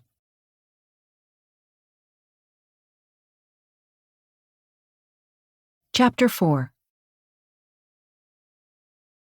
I had ramen for dinner that night. I am not a cook. Bongo had dog food. He indicated that he would be more than willing to help with the ramen, but I declined. The kitchen was not exactly under control, but I'd taken a break to clear out the bathroom. My shower situation was in danger of becoming dire. The bathtub was an exciting range of hard water colors, and the shower curtain, well, let's not dwell on the shower curtain. I'd have to pick up a new one in town. I wondered if the hardware store had a frequent buyer discount. I got enough space cleared that I could take something that approximated a shower. The hot water lasted roughly 30 seconds, and Bongo thought that the lack of curtain meant that it was doggy bath time. These are the trials of a dog owner's life. The towels, on the other hand, were unused, still with little cardboard labels on them. I'd found them in the vicinity of the linen closet. They had stiffened in the store-bought folds and smelled like dust, but not mildew. Finally clean, I went to bed, even though it was barely 9. I didn't feel like lugging piles of crap outside in the dark, and the truck was nearly full anyway. I settled for pulling some of the newspaper stacks out on the porch after dinner, then called it a night. I had downloaded a romance novel. The blurb promised me that it was the next best thing to reading Jane Austen, but found myself picking up Cotgrave's journal again instead. I turned the page quickly to avoid looking at Kilroy. The next page started with the now familiar recitation. I made faces like the faces on the rocks, and I twisted myself about like the twisted ones, and I lay down flat on the ground like the dead ones. Geez, Cotgrave, I thought, you really should talk to a therapist about this. Still, it was helpful, in a way. He'd said that he could go almost 2 weeks if he wrote it down. So I could date the entry to, a week and a half, say, after Kilroy. Have been sleeping in the woods again. So tired. It's the pills, but if I don't take them, heart gets fluttery. Wish she would let me sleep. Even doctors said was fine to nap, but she won't let me. Just meanness. Sleeping in the woods, bad idea. Know it, can't help it. Starting to dream about them. Not like nightmares, but think they're watching me. They're close. These hills are full of them, I think. Won't get too close to her. Same way I wouldn't get close to a dead skunk. Not scared, just don't like it. But if I sleep outside, then they find me. They must know. Green Book must have left a mark on me. They're watching. If I had the book, could maybe find the signs to keep them away, but can't remember now. Poppets made of beeswax and clay, but could be what summons them instead. So tired all the time. I stopped reading and petted Bongo instead for a minute. Poor Cotgrave. It read like dementia. Or like the pills he was on were making his mind wander. There was absolutely no excuse for Grandma not letting him nap, though. The mean old bat. That was just cruelty. Aunt Kate had dated a guy for a little while, when I was about 9, who was weirdly controlling about food. I went into the kitchen to get a piece of toast for a snack, and he freaked out because he was going to cook dinner in a few hours. Like a full-on toddler temper tantrum freakout. Slamming drawers and yelling that he didn't know why he bothered. It was nuts. I stared at him with my mouth open, and then Aunt Kate told me to go outside. I could still hear the yelling, but he didn't come back around. Being 9, I got into my head that I'd made them break up because I wanted toast. Kate had to sit me down and explain, as best she could, that he'd had some issues, that was the word she used, around meals because of the way he was raised, and that it wasn't my fault, and no normal person would have a problem with a kid wanting a snack after school. And thanks to you and your toast, I found out right away that I didn't want to date him, she said, hugging me. I could have wasted a lot of time otherwise. And life's too short for people who throw fits over little things. You did great. And then we had toast for dinner, with butter and brown sugar and apple pie spice on it, and watched movies. Aunt Kate was really good at that sort of thing. I suppose it's possible that Grandma had some issues around napping like that. I could have asked Dad, but that would have been a really awkward conversation to have. And what would I do with the information? Feel slightly more conflicted about a dead woman? I sighed and went back to the journal. There was a gap of presumably about 3 weeks, during which he wrote nothing but his litany about the twisted ones twice, and then the narrative started up again. Found my old typewriter, had hoped that she'd put the Green Book with it, but no luck. Will write down as much as I can remember. Easier to type it out. Must do something. Slept in the woods yesterday and woke up, and one of them was right there. Went away somehow, but saw the whiteness leaving. Getting creepy, Cotgrave, I said. It was even creepier because he never said what they were, other than a figment of an increasingly demented mind. I bet it's aliens, I told Bongo. It's always aliens. Bongo had no opinion. I heard the knocking sound again. It was a perfectly normal out-in-the-woods sound, but it made me jump because I wasn't expecting it. Great, nocturnal woodpeckers, just what I needed. Should have stayed in city, but might not have worked. Woman in story in Green Book lived in town. Was burned in town square, so must not have minded. Had hoped, when left Wales, that would not see again. No white men in this land, only red Indians, so no white people, surely? Don't get racist on me, Cotgrave, I warned him. I know you were a product of your time and all, but if you start spouting white supremacist nonsense at me, I'm gonna go read my Regency. Either his mind was wandering even farther afield than usual, or he meant something that wasn't coming through the text. Cotgrave had been getting up there in years, but he definitely didn't date from Plymouth Rock. There were plenty of white men in the land when he'd come over from Wales. I hadn't actually known that he'd been Welsh. Come to that. Cotgrave wasn't the sort of name I associated with Wales. Needed more L's and Y's, and maybe a couple of F's. The frogs were going at it again. They stopped whenever the woodpecker started, though, and took a minute to get going. Did woodpeckers eat frogs? I don't know. Maybe if you're a frog, it doesn't pay to stick around to find out. It wasn't rhythmic at all. It went tap, tap, tap, tap, tap, tap, tap, tap, tap, and sometimes it sounded like there was more than one. It's a woodpecker, I told myself, or something like it, unless it's a bug. They've got all the bugs in the world out here. I'd already learned that if I left the lights on in the house, I'd get things on the window that were covered in legs and feelers and wiggly antennae. It made me feel like I was living on the wrong side of a terrarium. I'd caught fireflies out here as a kid and let them go again. I'd forgotten that there were a lot of bugs that weren't nearly so charismatic. Tap, tap, tap, tap, tap, tap. I dredged my memory and came up with the word katydid. Didn't they drum or chirp or something? It wasn't quite like a cricket, was it? The tapping held off for a while, and the frogs started in. I was going to have to get noise-canceling headphones or something, which would allow me to sleep through Bongo whining to go out, and then I'd wake up with poop in my shoes. Tough call. I went back to reading. So many in the hills here. Crossed the ocean? Or here originally? Can't tell. No way to find out. Folklore different here, but same, too. Poppets and dolls.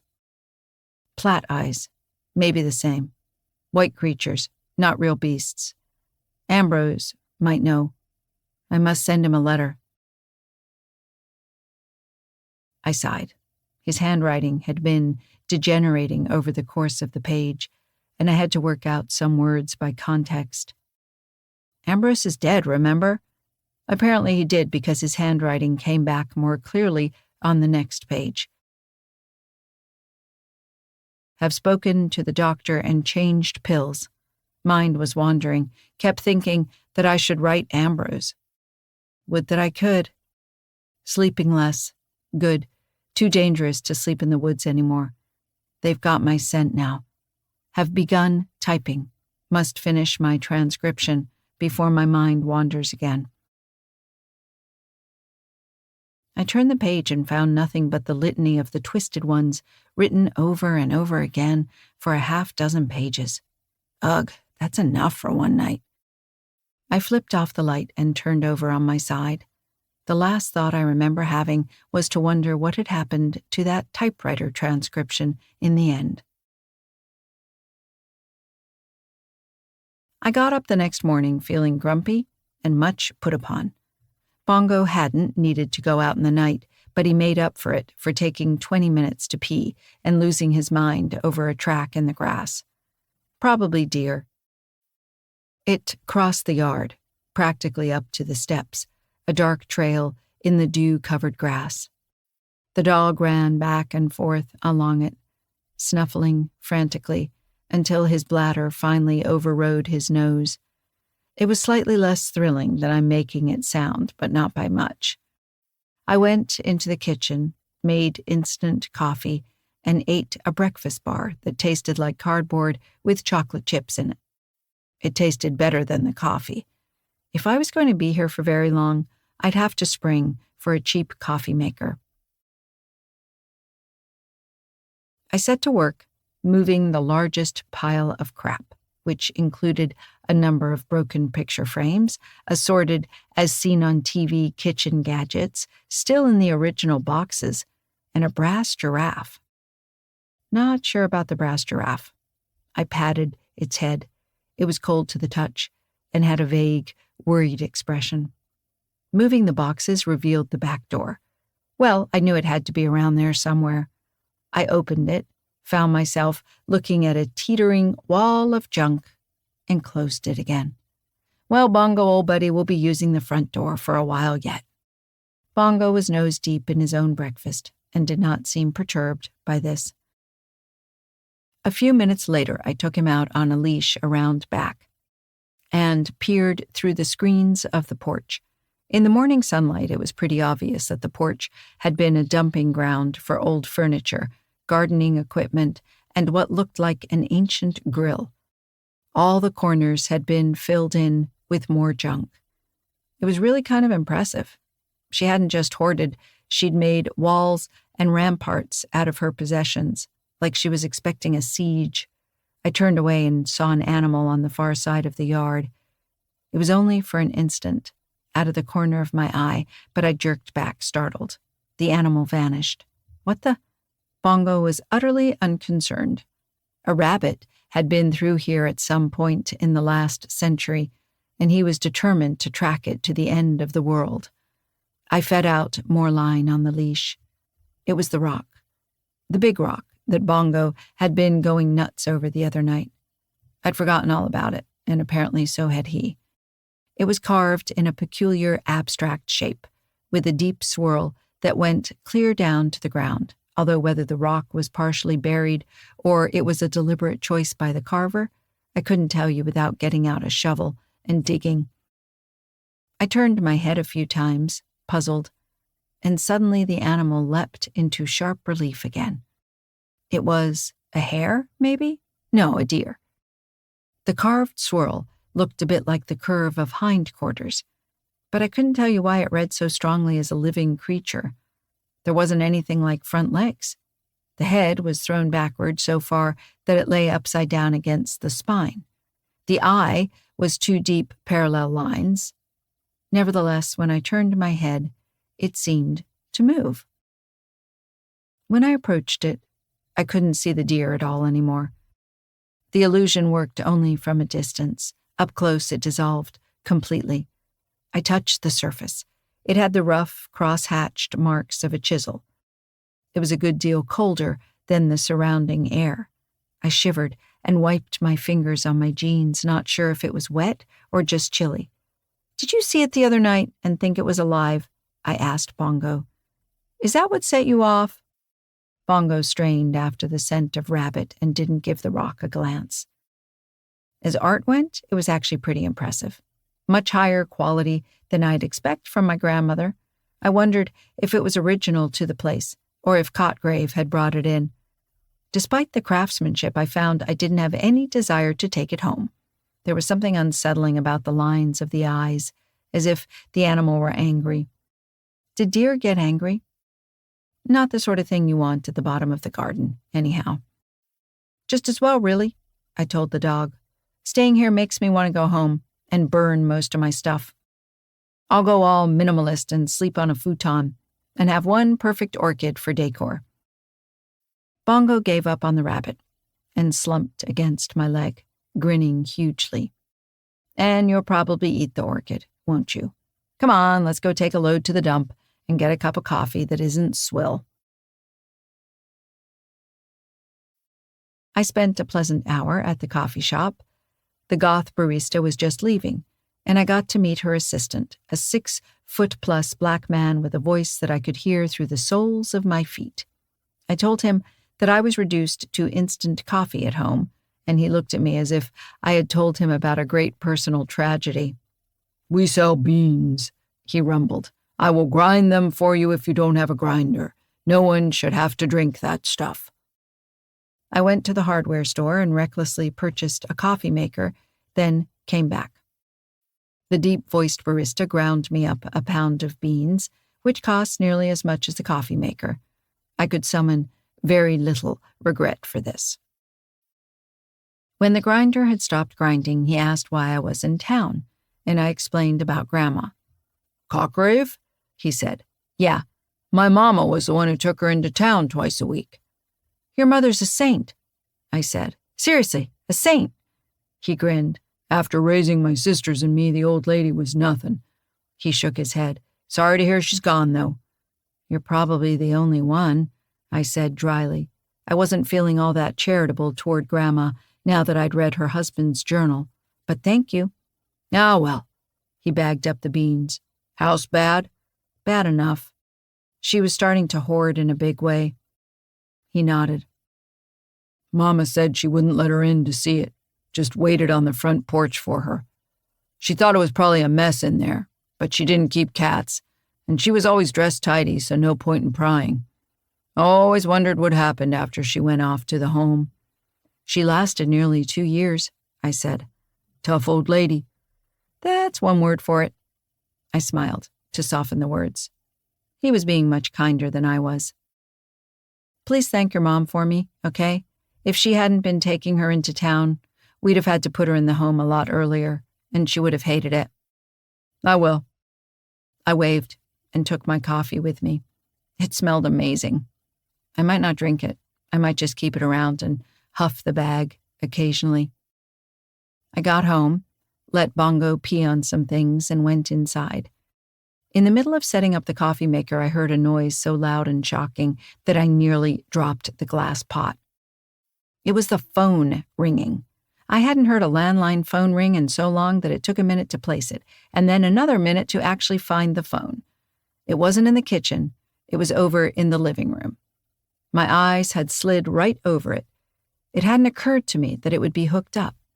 I eyed it like a snake as it rang. Should I answer? Who could be calling a dead woman?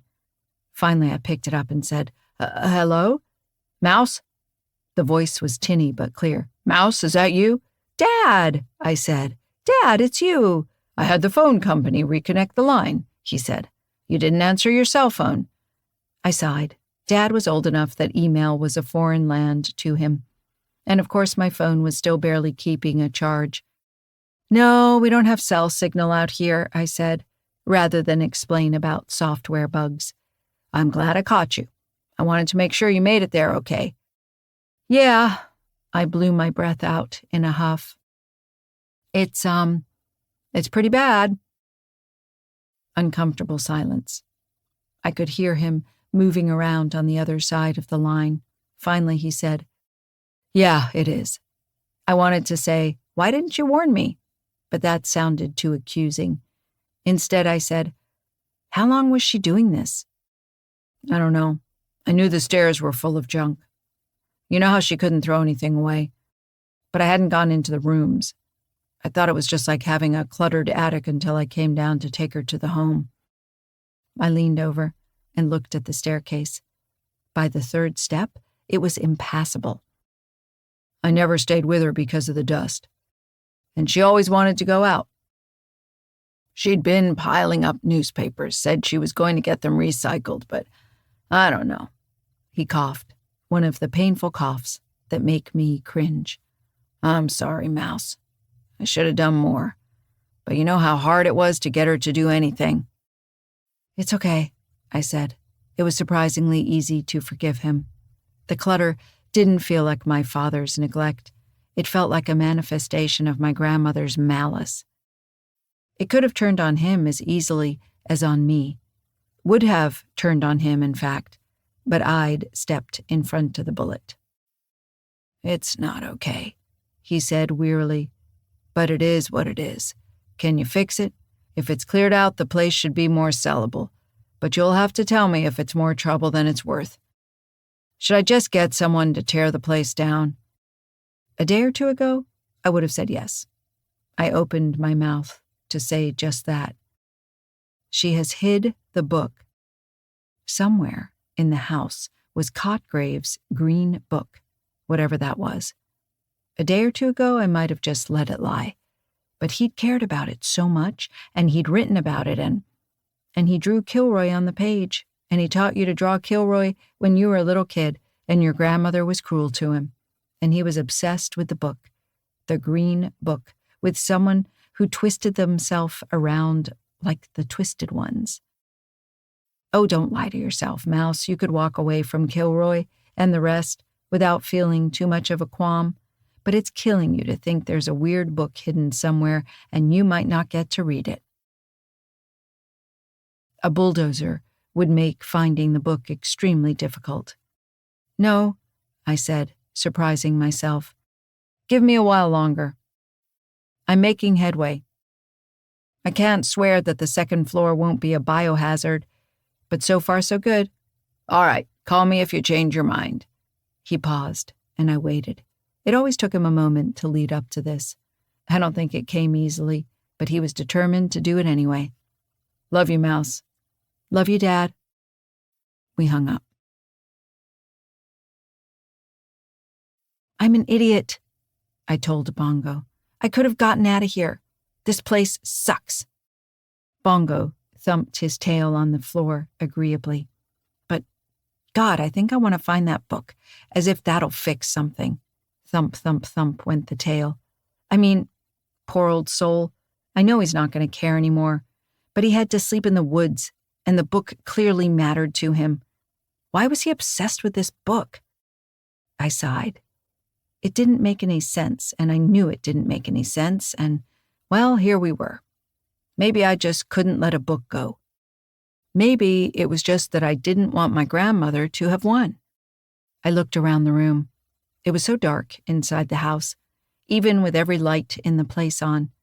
The kitchen looked almost like a normal kitchen, and I'd shifted most of the newspapers, but there was still a corner of the living room covered in shoeboxes and old penny savers, and the hallway was a disaster, and behind every door there was more junk. I hadn't even gotten the stairs cleared. I'd been here for 3 days. Maybe my grandmother had won already.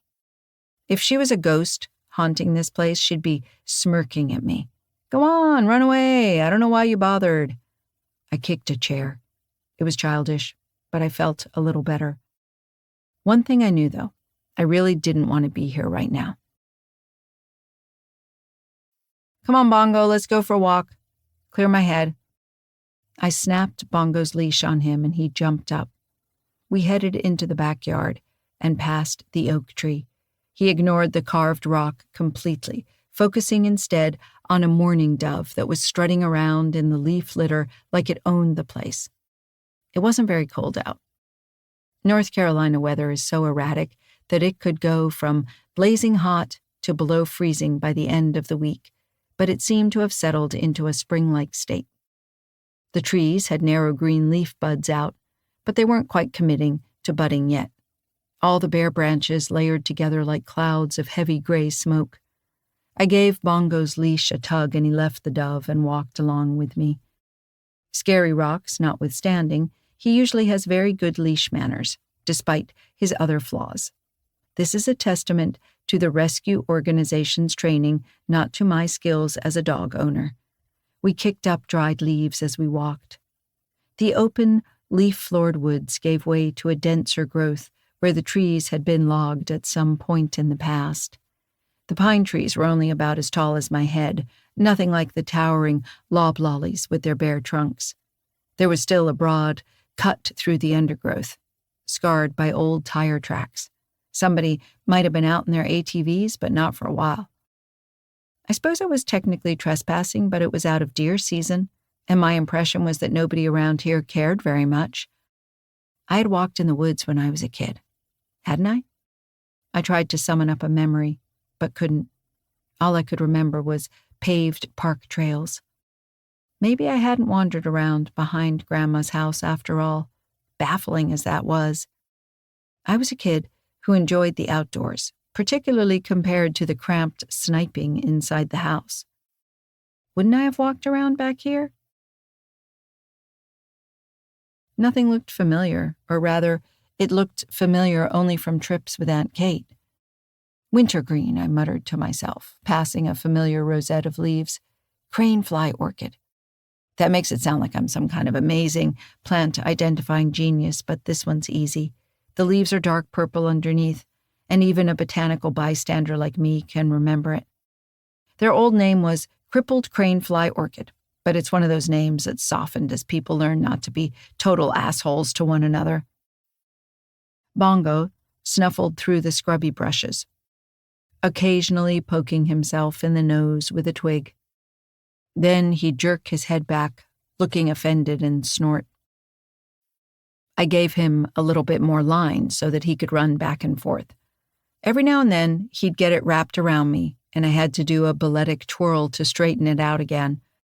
I was in the middle of one such twirl when I looked up and saw a woman watching me.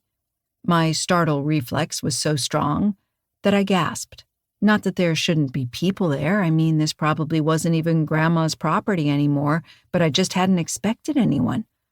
Bongo really wanted to go make friends. I pulled him back just in case she didn't like dogs, and waved. The woman looked at me for a little too long, then raised her hand in the limpest sort of greeting. She was tall and had long, pale hair. Her clothes were loose and flowing, sort of hippie Earth Mother type, only in gray and brown, which was probably why I hadn't spotted her at first. She turned and began to walk away. Well then, guess she doesn't want to make friends, I told Bongo quietly. Bongo was all for running after her and forcing the issue, but then a squirrel scolded him from the trees, and by the time that encounter had come to its natural end, the woman was long gone. I heard the woodpecker tapping again, which meant that I was looking up, not down at the dog. And so, of course, Bongo took that moment to fling himself into a gap in the bushes.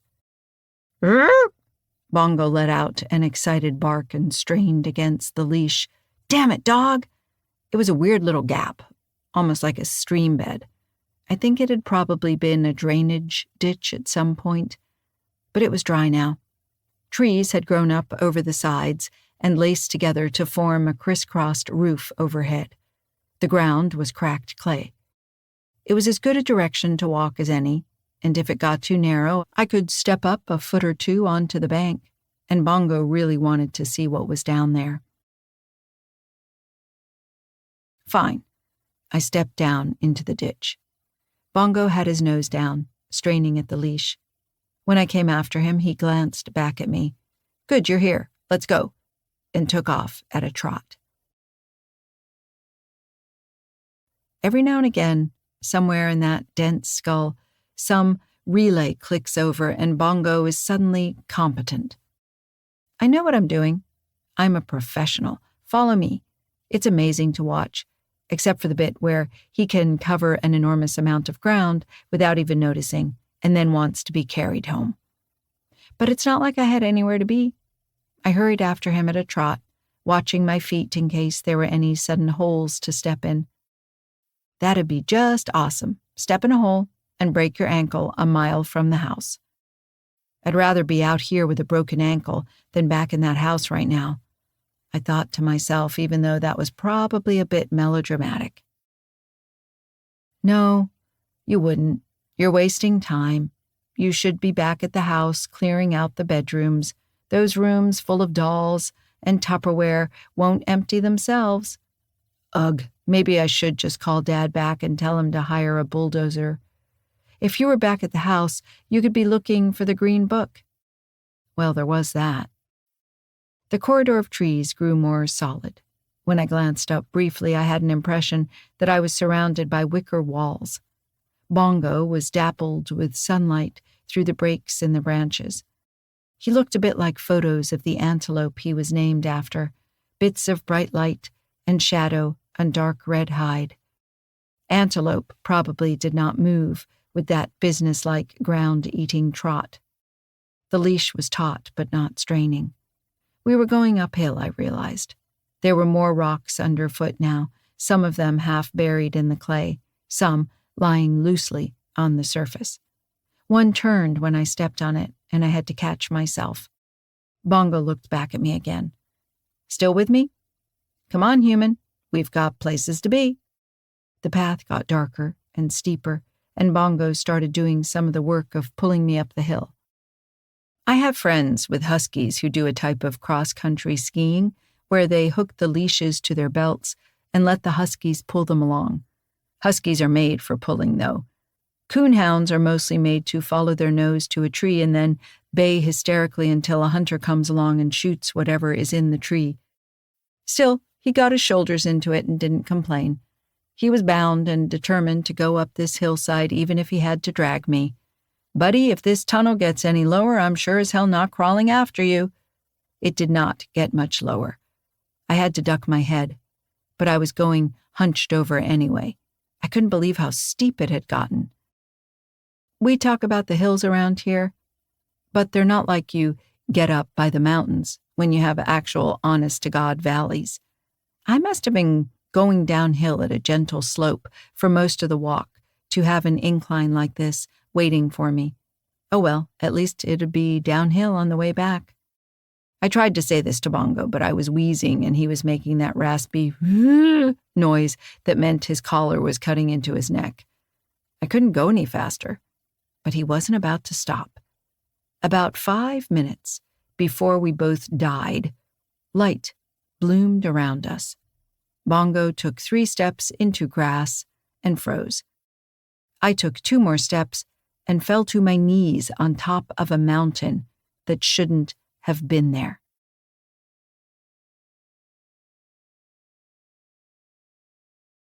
Chapter 5. I was on a bare, grassy hillside, scattered with stones, and that was impossible.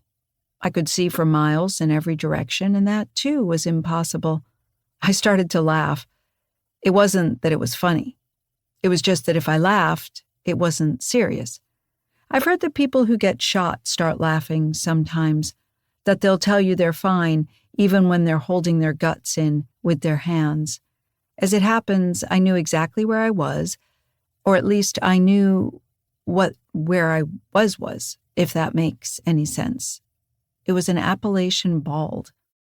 I only know this because of Aunt Kate, and I'm probably getting it wrong, but as I understand it, it's a thing that happens in the southern mountains where you get the top of a hill that ought to be covered in trees, and instead it's all grass, as if someone has been lugging a lawnmower up a few thousand feet.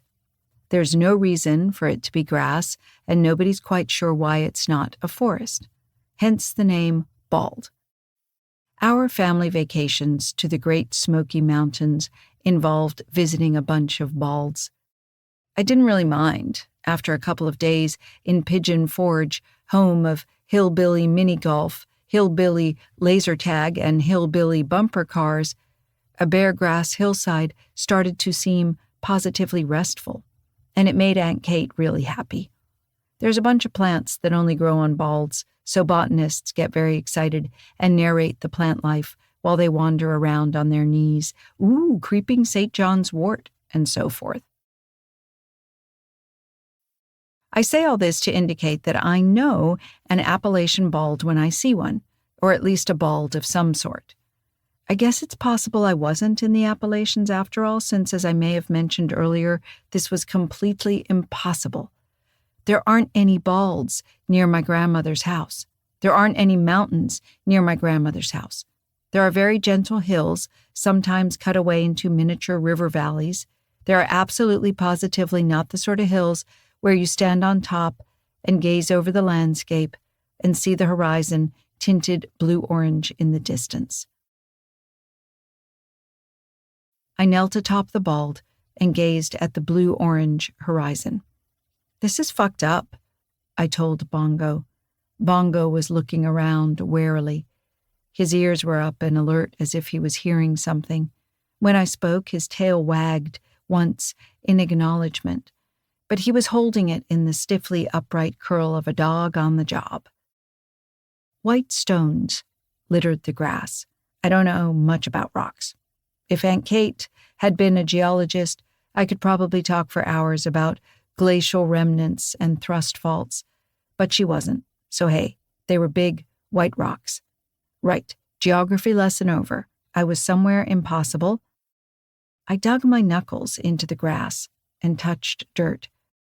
The world was not painted on some kind of enormous canvas designed to fool random dog walkers. So my options were that I was dreaming, hallucinating, or that Bongo and I had just walked a few 100 miles in 20 minutes. Or aliens, I told Bongo. Maybe we've had missing time. Maybe we were abducted. Did you get probed? I don't think I got probed.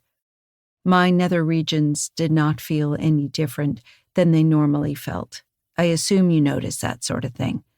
I stood up. Nothing much happened. I turned in a circle, passing the leash from hand to hand. Behind me, where we had come up, stood the tunnel of trees. There were thin, scruffy bushes around the entrance. They hadn't leafed out yet, or perhaps they were dead.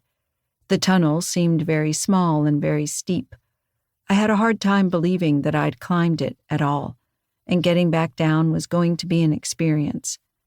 It seemed to go straight down, surrounded by the bare branches, which were layered densely on top of one another until they faded together like dark smoke.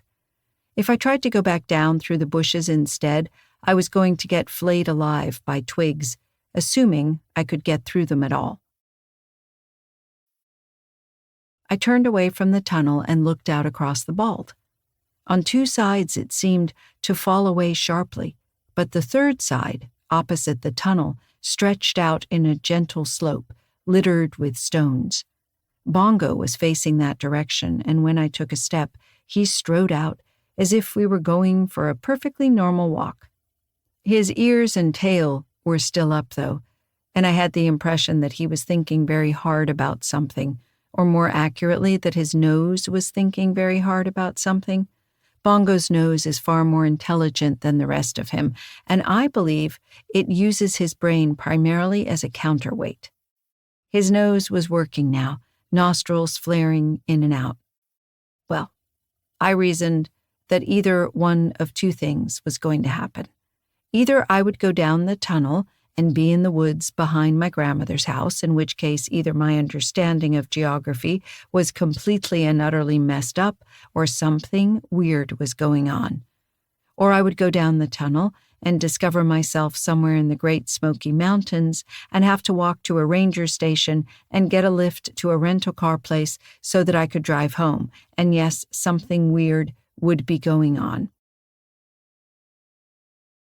Neither of these situations seemed likely to change if I went forward and investigated the rest of the bald for 20 minutes.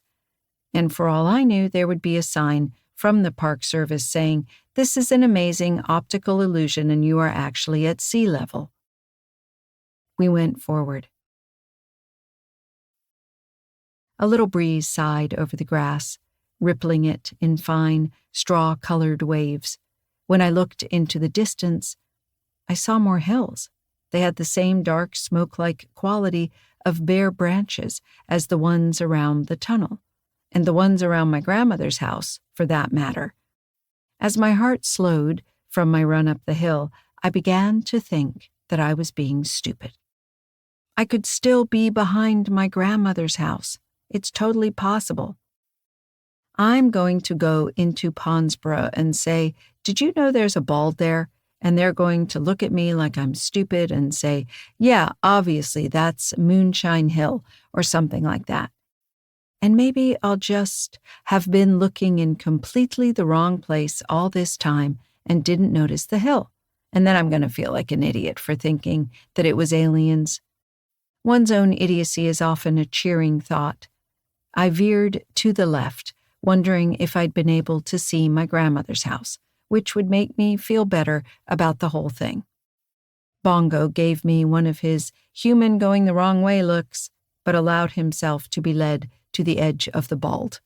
His nose stayed pointing in the original direction, though, which provided an interesting physics lesson in how a hound's body can rotate around a fixed point. I got to the edge, such as it was, at least the point where the slope became steep enough that I didn't feel like going any farther, and saw more bare trees, rank upon rank. No roads, not that that meant anything. The trees could be in the way. All those dark trees, sinking down into a valley and rising up again, into another hill and another, a whole circle of hills around this one, hung with endless, colorless trees. I'll say, "Did you know that there's a whole bunch of hills?" And they'll say, "Yeah, obviously that's the Moonshine Range. You're in hill country. What did you expect?" And I'll feel like an even bigger idiot. I dug my nails into my palms. I wasn't in hill country. I knew I wasn't, but, well, either I was wrong or the hills were. And while I have known people, and dated at least one, who would stubbornly maintain that they were right in the face of geography, I am not one of them, which is why we're no longer dating, among other reasons. "Right," I said. "I'm in hill country." Bongo strained at the leash, nose working. I let him lead across the bald, through the gray rocks. A shape coming out from under one rock startled me badly for a minute, until I realized that it was a small tree, or had been at some point in the distant past. It was the bleached gray-white color of dead wood, and it twisted around like a snake, gnarled by wind and weather. Aunt Kate would have been thrilled by it, I'm sure. A tree growing on a bald, where trees were supposed to grow but didn't? I was less thrilled. It looked diseased. Bongo was still going forward. His head was up, not down, not tracking but scanning for something. Maybe a bird? I remembered birds in the last bald. Little warbly things that buzzed, each buzz going up and up like a question. I couldn't hear any birds here, not even the apparently invisible woodpeckers that seemed to fill the woods around Grandma's house, tap, tap-a-tap, tapping. Well, a woodpecker wouldn't find much to eat up here, would it? That one tree wouldn't make a meal for anybody. I glanced over my shoulder toward the tunnel and shrieked. Bongo yanked on the leash in surprise, then turned and cowered behind my legs. He was hoping I would protect him from whatever made me scream, but the end result was that he pulled me off balance, and I fell backward over him, and we landed in a flailing heap on the grass. "God, shit, damn," I said, or something like that. We sorted ourselves out. The leash got wrapped around my thigh, and I had to do some unwrapping, complicated by Bongo trying to climb in my lap to make sure that I wasn't mad at him. I felt like an idiot for yelling, but I'd been badly startled when I turned around and saw that on this side, every one of the gray rocks was carved into a shape. The carvings were the same sort as the deer stone in the backyard, but bigger. They had weight, like, oh, those giant stone Olmi heads in South America, say. Some of them even looked a bit like those heads, with leering human faces on them.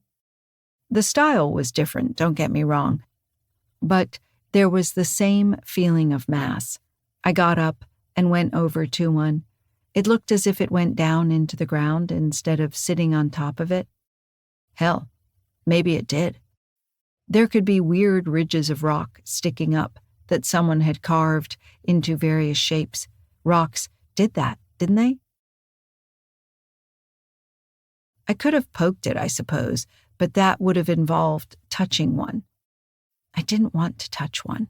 It looked like it would be cold, which would be normal for stone, but some part of my brain insisted that it would be warm, maybe not like a human, but like a lizard lying out in the sun, and then I'd probably have to run, screaming.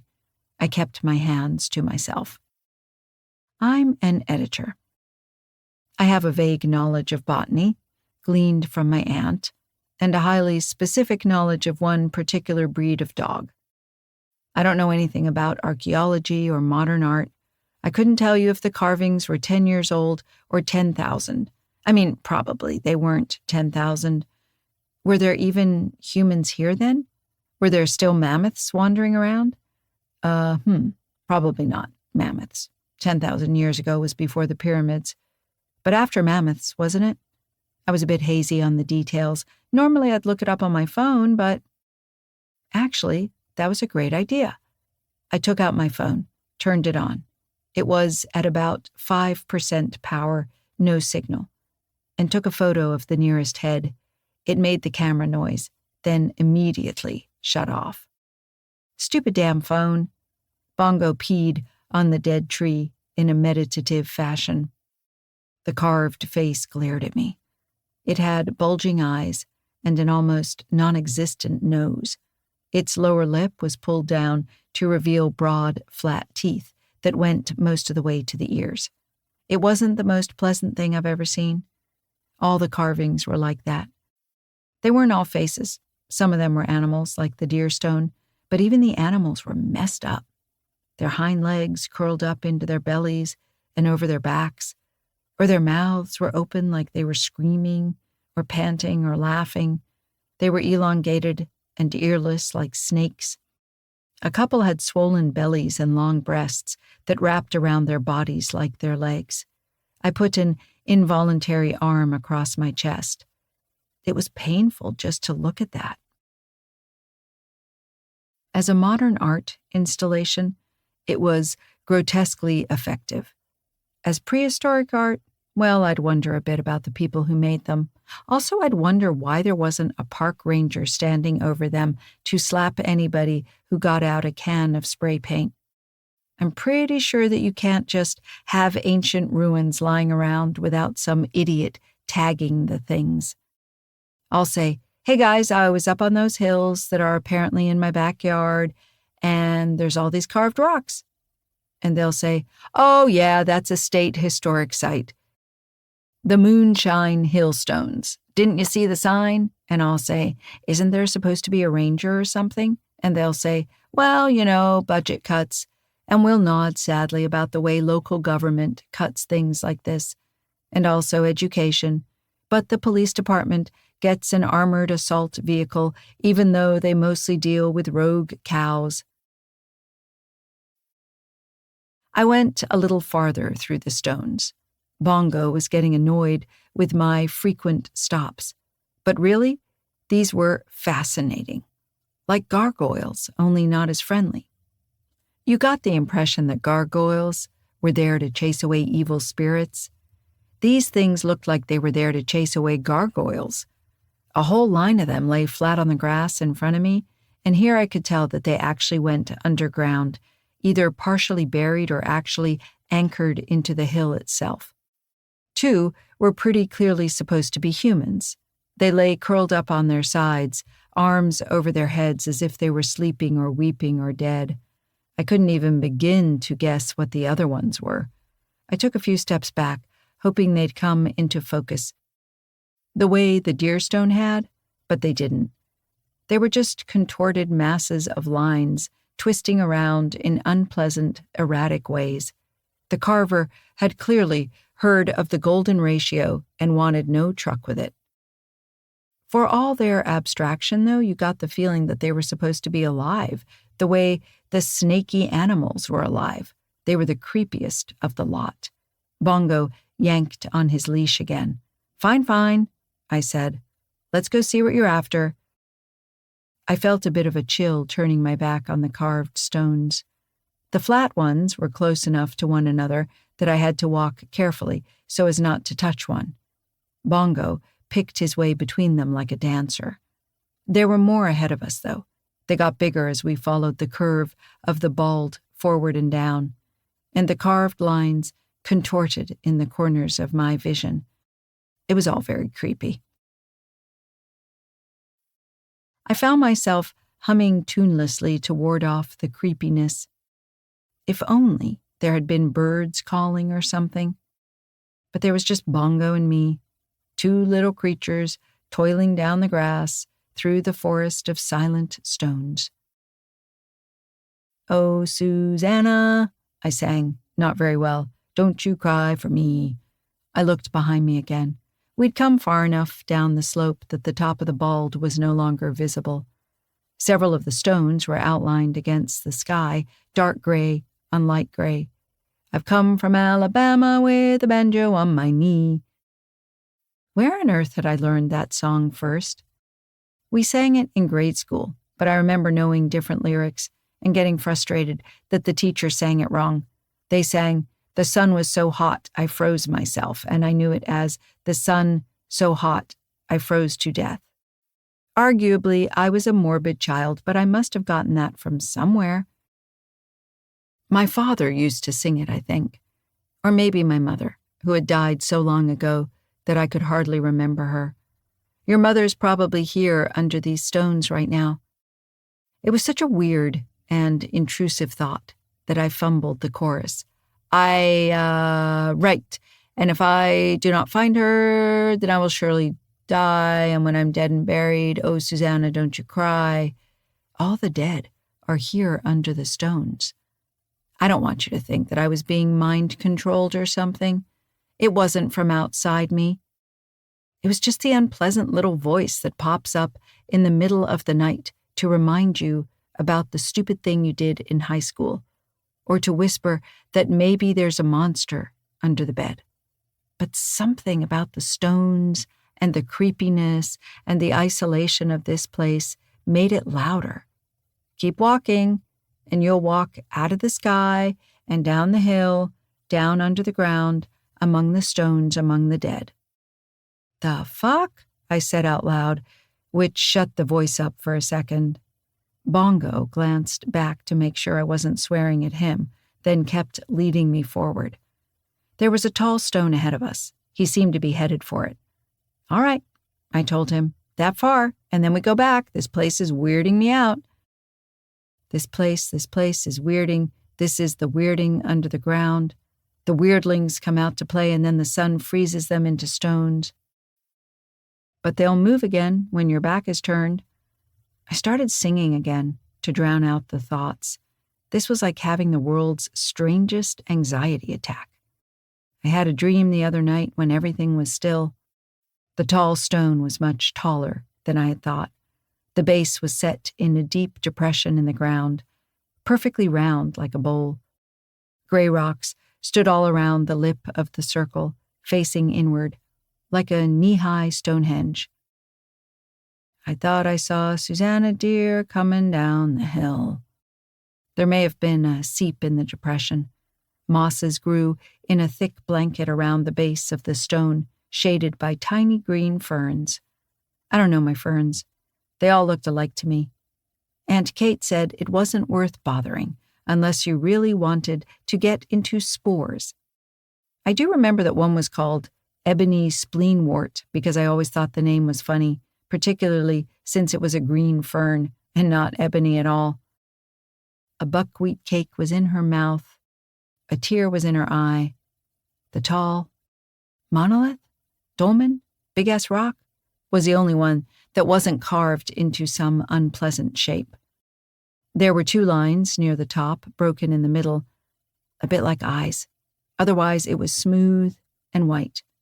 Bongo, having come this far, had stopped. He stared at the rock and gave the thinnest thread of a whine. Whatever he had been following, he hadn't expected it to be this. Would the surface of the monolith feel rough like sandpaper or polished smooth? It didn't reflect as if it were polished. I put a hand on one of the low rocks and used it to lower myself to the ground on the lip of the bowl. Bongo whined again more loudly. "Says, I'm coming from the south. Susanna, don't you cry." The monolith was carved, I could see now. It was very faint, that was all. The lines swirled up and around and down, looking like something. I couldn't quite make out what it was supposed to represent. The bowl was steeper than it looked. I was afraid that I was going to roll down and smack into the monolith. That was one way to tell if it was smooth or rough, but I didn't want to find out with my face. I wanted to run my palms over it and feel the chisel marks on my fingers. Then I would be able to tell what the carving represented. Then perhaps I could put my cheek against it and feel the coldness of the stone growing warm underneath my skin. And through the stone, pressing down into the other place, the Voorish dome under the ground, the other place where the dead go. Bongo wouldn't leave the lip. He pulled back against the leash until the collar was up around his ears. "Come on, you stupid fucking dog," I snarled, and my voice was harsh and grating. And what the hell was I doing? I blinked a few times. I was standing partway down the depression in the ground. My hands felt greasy where I'd touched one of the carved rocks. The moss was too yielding underfoot, as if I were leaving bruises. "Jesus," I said. "Jesus." I don't know what had come over me. I hauled myself out of the depression, even though I had to touch the gray stone again. I'll be honest, I was nearly expecting it to bite me. Bongo pressed so close to my thigh that I nearly fell over him again. His ears were down and his tail was tucked, and he was making little champing motions with his mouth. "Right," I said. "Right, you're my good dog. I'm sorry I yelled." I wiped my hands on the seat of my jeans and glanced over my shoulder at the tall, white monolith. It gazed eyelessly over my head. Why had I wanted to touch it? Bongo whined again. I knelt down right there, even though the presence of the stone made my skin crawl, and pressed my forehead against his. You have to reassure dogs right away. They don't have a good sense of time, and they don't link past behavior to the present. Why had I yelled at my dog anyway? What had come over me? Go down the hillside, out of the sky, under the ground, through the stone to the gray place. You're a good dog. I said to Bongo, a good dog. He sighed and leaned into me. You said it. Come on, buddy, let's get out of here. We made our way back up the hill. The voice in my head buzzed like a gnat, growing more distant as I shoved it down, like the desire to jump, fading as you stepped away from the edge. The rocks stared at us as we passed. The flat, twisted stones pulsed like a moire pattern. I made faces like the faces on the rocks, and I twisted myself about like the twisted ones, and I lay down flat on the ground like the dead ones. I inhaled sharply. Christ, I'm stupid. This is what Cotgrave was writing about. Probably you're thinking I'm an idiot not to have made the connection before. But Cotgrave's diary was decades old, and honestly, I'd been thinking more about its relation to my grandmother. You don't expect that ramblings of a sad old man to suddenly turn up in real life. I felt like I'd been kicked in the chest. But that was stupid too. Of course Cotgrave must have known about this place. It was practically in his own backyard, and there was the deer stone actually in the garden. The deer stone had to have come from up here. He must have found a small one that wasn't buried and carried it back home, unless he carved them himself. That's possible, isn't it? This was an unsettling thought. I couldn't reconcile the image of the tired old man who had sat in a chair reading the newspaper with whatever mad artist had created the field of carvings. You couldn't possibly create something like that and then wander around like a normal person, going to the grocery store and worrying about heart medication and paying the water bill, could you? Serial killers do it all the time. No, that's unfair. It's not like these are actually hurting people. They're just creepy, that's all. Whoever made these is a sort of a goth genius, that's all. Like H.R. Geiger, or that guy who does the album covers with all the super pale people and the skulls. Still, lying down like the dead ones I could just about see. In order to make faces, like the faces in these rocks, though, you'd have to be able to lick your own eyelids, and I don't think any person with bones could twist themselves about like the twisted ones. It can't be done, I told Bongo. I tried to make a face like the one on the nearest carving. Its lower jaw was distended like a snake about to swallow, and its eyes bulged. See? Look.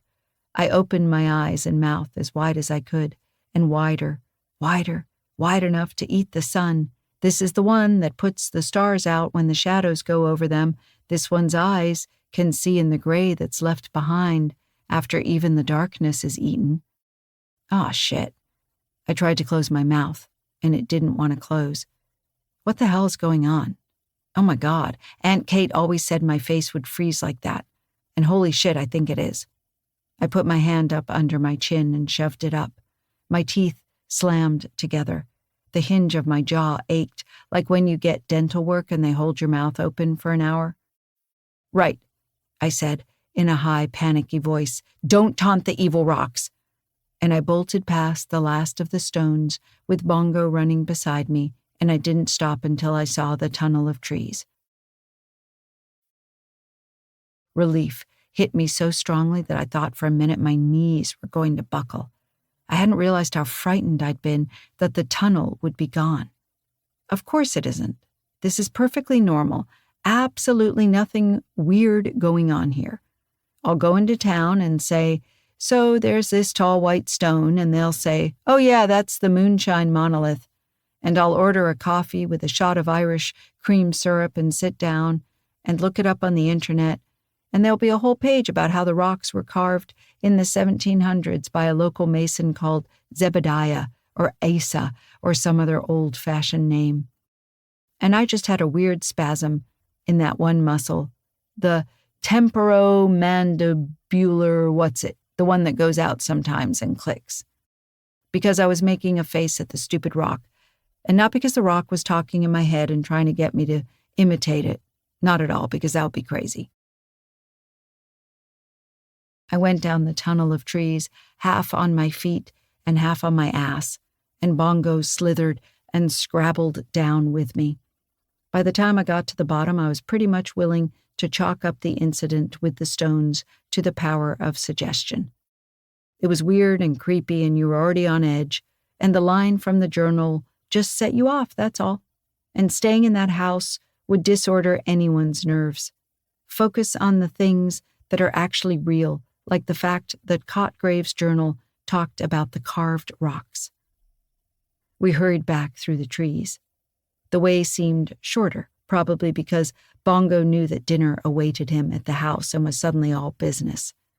I wanted nothing more than to run into the bedroom and snatch up Cotgrave's journal, but Bongo needed water, and for that matter, so did I, and I was covered in twigs and dust, and my skin still felt greasy where I'd touched the stones. So I got us both water, and then took a shower and scrubbed down with a bar of gritty yellow soap that Grandmother had stashed in a bathroom drawer. I was drying off when somebody rang the doorbell, and I let out a shriek.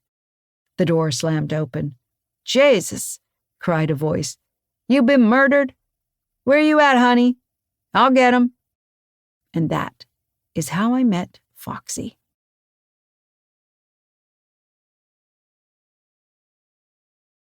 Chapter 6.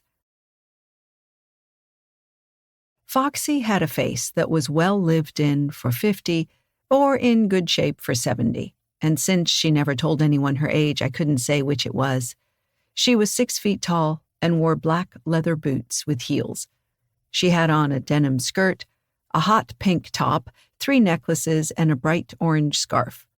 Her earrings would have reached her shoulders, but they kept getting tangled up in her scarf, and then she'd free them with a practiced flick. Her nails were a brilliant turquoise.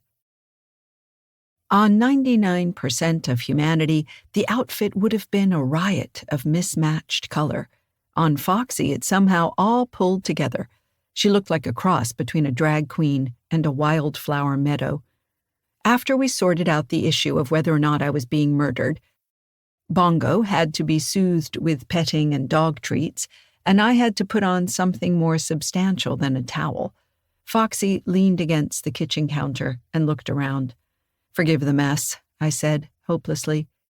"Ain't your mess, hon," said Foxy. "We all know what the old lady was like." Thomas said you're here to clean the house out, and I wouldn't wish that job on anybody. Tell me about it. Came over to thank you for the microwave. She moved restlessly, setting her jewelry clicking together. And, shit, you ain't eating ramen for dinner, are you? I shuffled hurriedly in front of the ramen on the counter. Come have dinner with us tonight, she said. It was somewhere between an offer and an imperial command. It's just me and Tomas and Skip, but we'll do you up a damn sight better than ramen. I was torn between a strong desire for a real meal and human company, particularly after that weird afternoon in the Stones, and an equally strong desire to stay home, read the rest of Cotgrave's diary, and maybe get to the bottom of things. Well, your mama alive? Asked Foxy abruptly. No. Then if she's looking down from heaven, she'll want to make sure somebody was feeding you, not eating ramen in this nasty old rat trap. I bowed to a will superior to my own. May I have an hour? I asked, humbly. I'm still damp. Foxy grinned. Look at me rushing in here and dragging you out to eat dinner with soap still in your hair. Come on over when you're ready, hon. Just across the road and up to the big house. And with that, she swept out, leaving me slightly dazed in her wake. I could hear her immense boots clack on the steps as she went out. I couldn't imagine wearing heels that size on a gravel driveway, but she didn't seem to notice. I guess I'm going out to dinner, I told Bongo. But first there was something important to do. I put a towel around my shoulders to catch drips and sat on the bed with Cotgrave's diary in hand. If I was hoping for a great revelation, by the way, I've taken up sculpting, I didn't get it. There were several pages about the adjustments to his medication and a few repetitions of the litany of the twisted ones. It gave me the creeps reading it, now that I'd seen what it probably referred to. I made faces like the faces on the rocks. You did not, I muttered. Human faces don't work that way. I deliberately did not think about what had happened on the hill. It was just me being stupid. Then, about halfway through the book, slept in woods again, had to, saw one of their poppets. Just watched, didn't do anything. Don't know if they can hurt someone or just scare them. With my heart, not much difference. He'd underlined difference. The rest of the page was blank, except for another drawing of Kilroy, sideways this time. Another few pages of nothing much. I squeezed water out of my hair. Then, met girl in woods, near place of stones. I sat up straighter. Hello? I muttered. Had Cotgrave been having an affair? No, he was old with a bad heart, although that doesn't always stop people. She knows. One of them? Doesn't seem like it. Not normal, though. Beautiful hair. Ambrose believed in changelings. No reason to think he was wrong. Younger than the ones I saw in Wales anyway, if one of them. Cotgrave had seen changelings in Wales? Well, I'd never been, but it seemed like the sort of place you'd get them. Perhaps Welsh fairies stole children and confiscated their vowels. Have almost finished typing up manuscript. Remember more than I thought I did, but know I'm forgetting parts. Hid it. Won't say where. Think she might be reading this. If you are, then you're an awful old biddy and I wish I'd died before I married you. Go ahead and say something about that, if you're willing to admit you've been snooping. Ha! I punched the air. Poor old Cotgrave. But he'd gotten in a blow there. Grandma would never admit to wrongdoing. If she yelled at him for calling her names, she'd be in the wrong for reading his private papers. It must have driven her up the wall, not being able to call him on it. I sighed. And she'd probably taken it out on the old man, too. But it's not like she would have been sweetness and light otherwise anyway. Won't say any more here. Doesn't matter anyway. Gonna get out one way or the other, and you'll finally be free of me, you old bat. He'd underlined, you old bat, twice. And that was it. The last entry. The rest of the book was blank. I flipped through it, carefully at first, then increasingly annoyed. Damn it, Cotgrave, you couldn't have said something? A helpful clue for the person reading your journal? By the way, the girl I met lived down the road, and here's her phone number if you'd like to ask her about the stones. Gah! Well, presumably there was more in his typed manuscript, which quite possibly my grandmother had found and disposed of. No, she wouldn't have disposed of it. She hadn't disposed of the diary, and it insulted her to her face. She couldn't throw away anything. It was in the house somewhere, surely, with the green book and 1,000 old penny savers and the corks to every bottle of wine she'd ever opened. I sighed and shoved the journal into the desk drawer, then ran the towel over my drying hair. It was time to dress for dinner.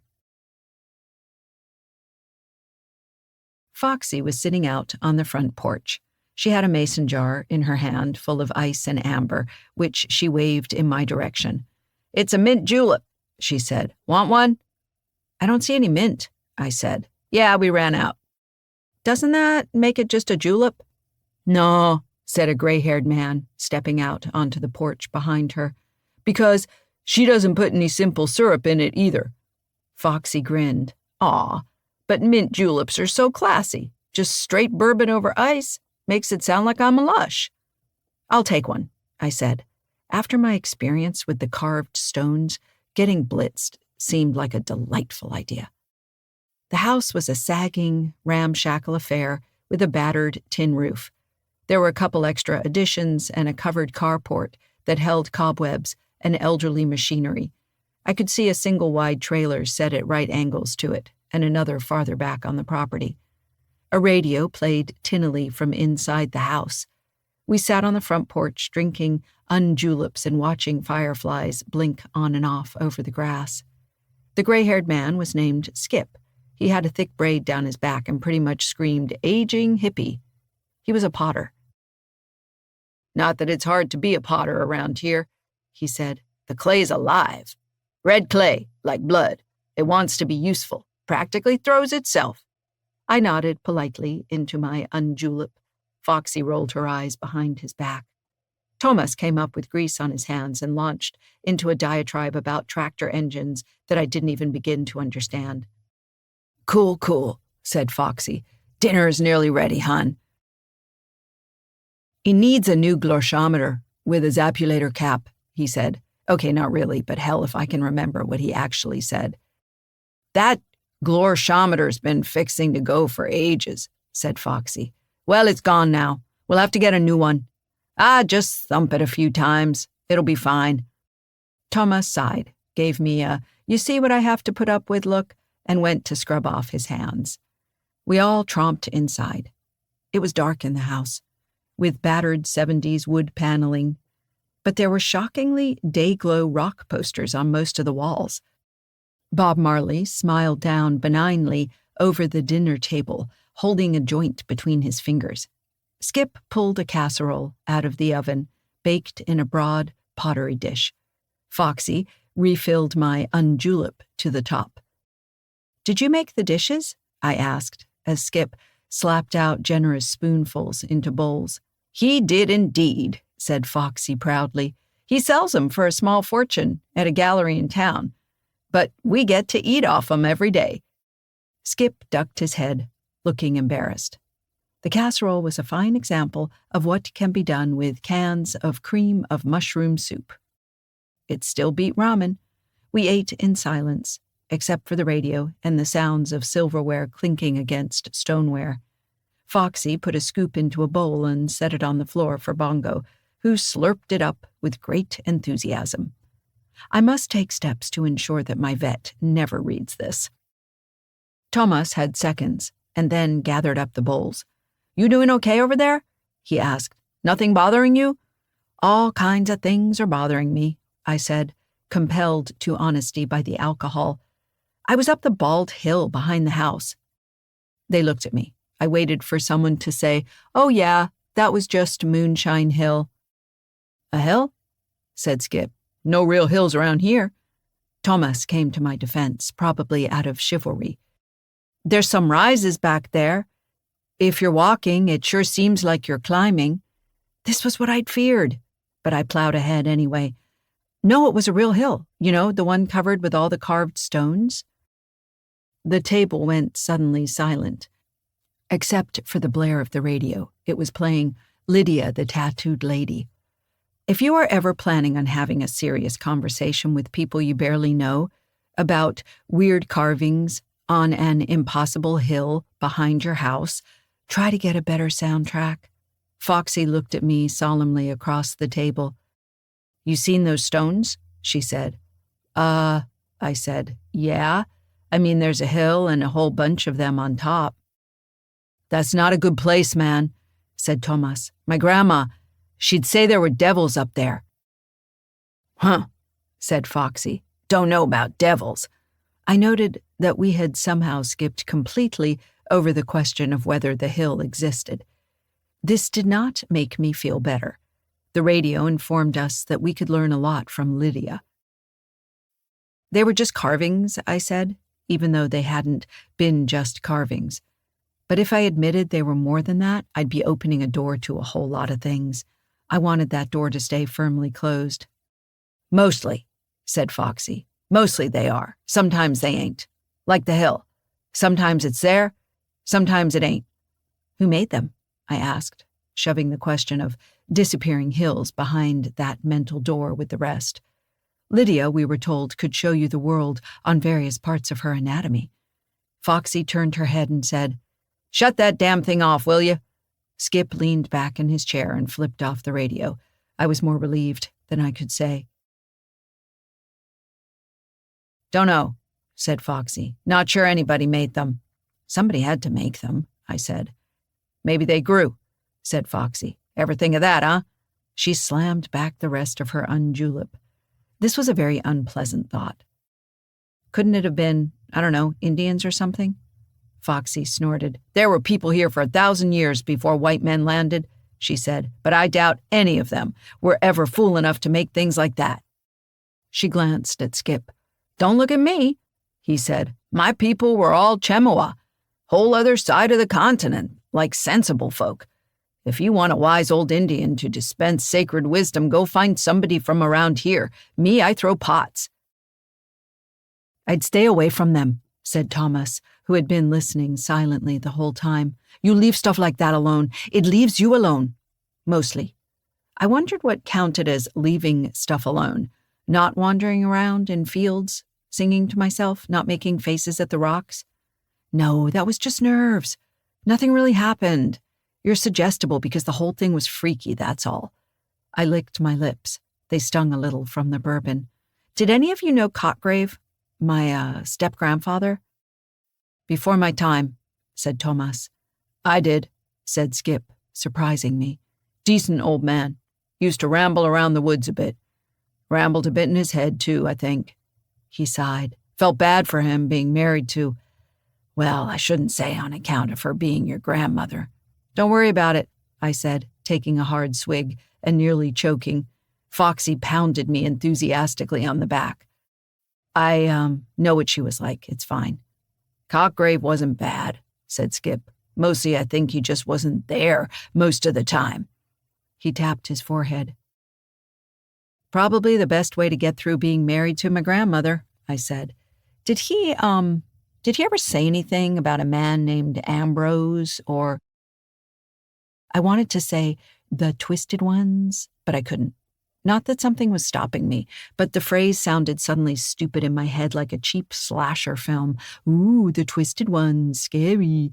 All we needed was a bleached blonde co-ed to scream convincingly. Skip thought for a moment. "Ambrose. Sorry, no, he might have, but it was so long ago now, and I didn't know him well. He just would come by the studio sometimes on his walks. Helped me with a kiln opening a time or two." "Ah, well," I said, "worth a try."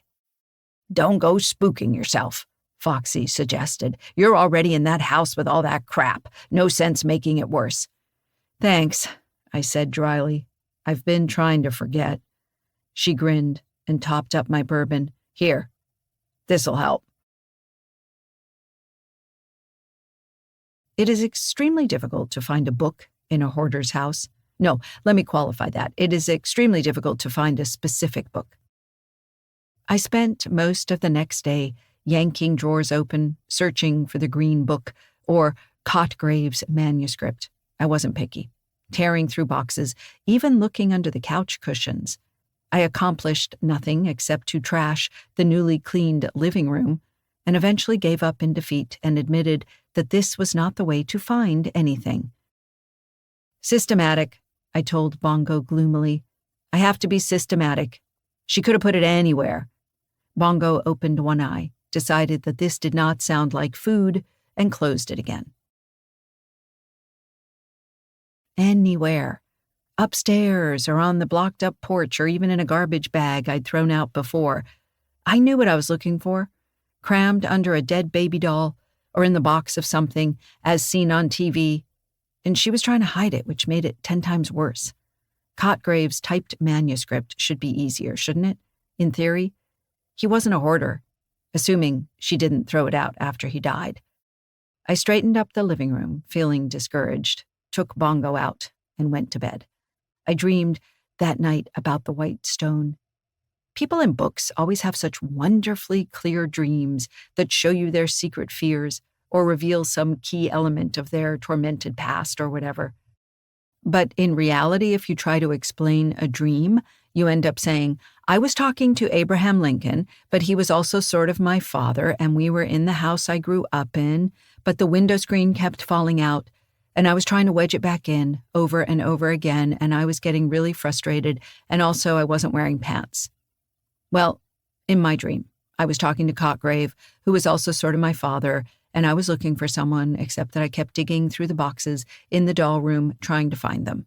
We were in my first apartment, but the doll room was in it. I was getting very annoyed because Cotgrave wouldn't help me find whoever I was looking for. Then the dream changed, and I went into another room.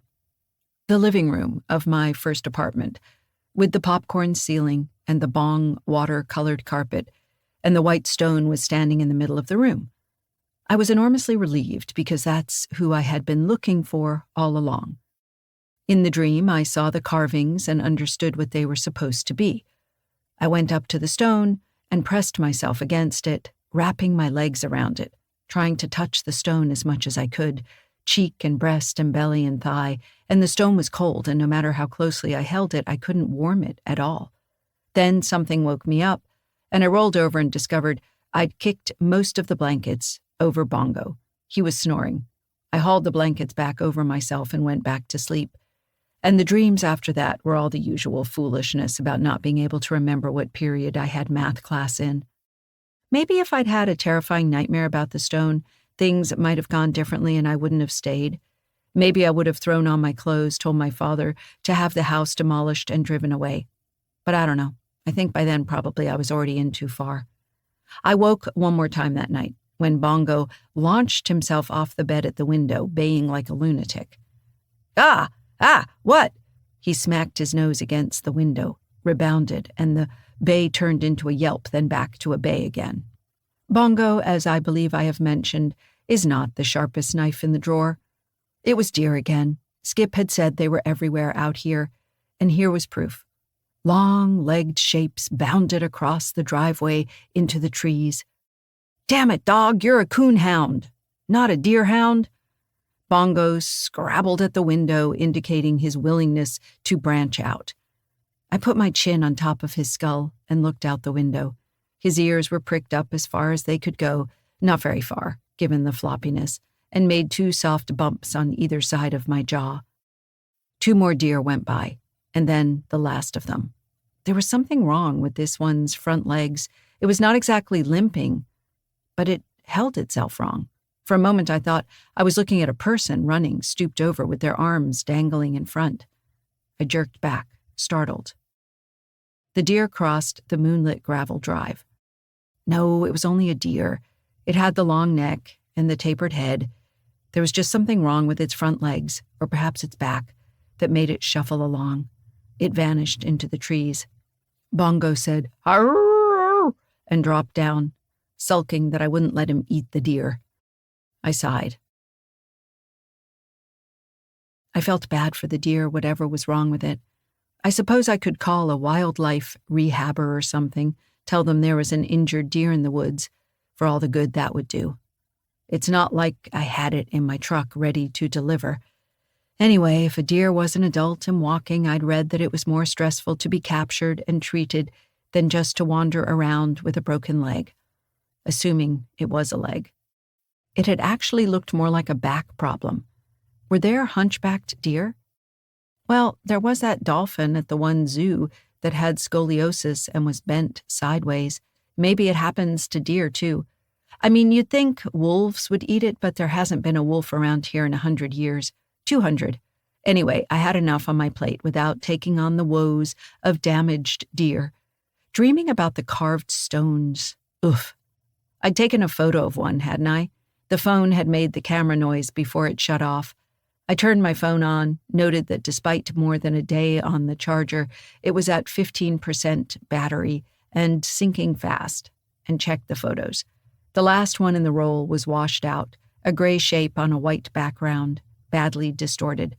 The lines looked less like carvings and more like a badly filtered fingerprint. I sighed and turned the phone back off. It had dropped to 9% while I was squinting at it.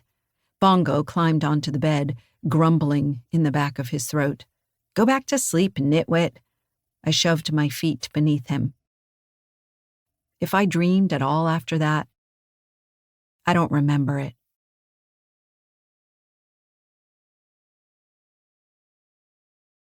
Chapter 7. "Dad?" I asked. "Yes." "What did Cockgrave die of?" For a minute, I thought he wouldn't answer, and then he let out a long, whistling sigh.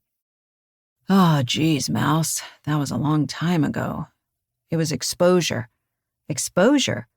Whatever answer I'd been expecting, it wasn't that. Well, his mind was wandering quite a bit, and my mother wasn't the best person to take care of someone like that. We both made noises that might, under other circumstances, have been laughter. My stepmother always says that she can tell we're related because we have the same laugh. I suppose that means that we have the same, not a laugh, but otherwise we'd cry sound, too. It had been 5 days since I'd started the cleaning project, 2 since I'd been up on the hill with the stones. Dad had called, as he'd promised, to check up on me. I'd been tackling a hall closet. It wasn't a bad one, by which I mean that nothing fell on me when I opened it. Mostly it was old coats and cheap windbreakers. The plastic had gone stiff and cracked around the hoods. No green book. "There was some talk about putting him in a facility," said Dad. "He'd seemed to be interested in the idea, probably to get away from her, honestly. But then he changed his mind very suddenly. And of course, Mother was dead set against a caregiver in the house." He sighed again. "And then one afternoon, he just wandered off. And she called the police the next morning. I'm afraid it took a couple days to find him. Turned out he was in the woods behind the house. Hypothermia. It wasn't that cold, but he wasn't in good health." "That's awful," I said, imagining Cockgrave lying at the base of a tree somewhere. Had he scraped "Kilroy was here" into the bark in his last moments? Jesus, what a morbid thought. Get yourself together, Mouse. "I think it happens more often than we think. Anyway, I've heard it's not a bad way to go, really. And at least he was out of it." He didn't have to clarify what "out of it" meant. I was standing inside it as we spoke. Some instinct prompted me to ask, was his body— "Oh, hell, Mouse." I immediately felt guilty for asking. It was morbid curiosity, nothing more. Had to be. "No," Dad continued. "No, he'd been outside too long. Closed casket." Christ, I'm sorry I asked. I just keep finding his stuff, and I trailed off uselessly. "No, it's fine. How is the cleanup going?" "Oh, Lord." I looked around at the house. I suppose it was better, given that I'd gotten the kitchen mostly cleaned out and moved the stacks of newspapers. I was grimly aware of the untouched second floor above me. For a minute, I felt like I was in a cave, and I could feel tons and tons of weight pressing down, except that instead of stone, it was old magazines and Franklin Mint plates and boxes from the Home Shopping Network. I looked out the kitchen window, hoping for relief, and caught a flash of movement. There was a woman walking through the woods on the far side of the yard. She glanced at the house curiously, but kept walking. I wondered if she was the same woman I'd seen while walking Bongo the other day. Mouse? Sorry, someone out in the woods. Hiker. Just distracted me for a second. I'm making some progress. I've gotten a good chunk of the downstairs done. I haven't even started on the upstairs or the dead baby room. The what? Ah, I laughed again, a bit more genuinely this time. Sorry. Did you know she collected dolls? I knew she had a few, he groaned. Oh, Lord, she didn't have just a few of anything, did she? Afraid not. The room looks like a morgue for dead plastic babies. I'm starting on it tomorrow. I could almost see him shaking his head. If you want me to send in the bulldozers, just say the word. Nah, I said. Or not yet, anyway. I really am making progress. You don't have to do it just because I asked, Mouse. I paused. The correct answer was, yes, I know. The true answer was, yes, I do. I waited too long, and he said, I could unask, you know. I was shocked by my own resistance to the idea. A few days ago, I'd been seriously contemplating throwing in the towel. Now, having seen the carved rocks, I wanted to get to the bottom of Cotgrave's mystery.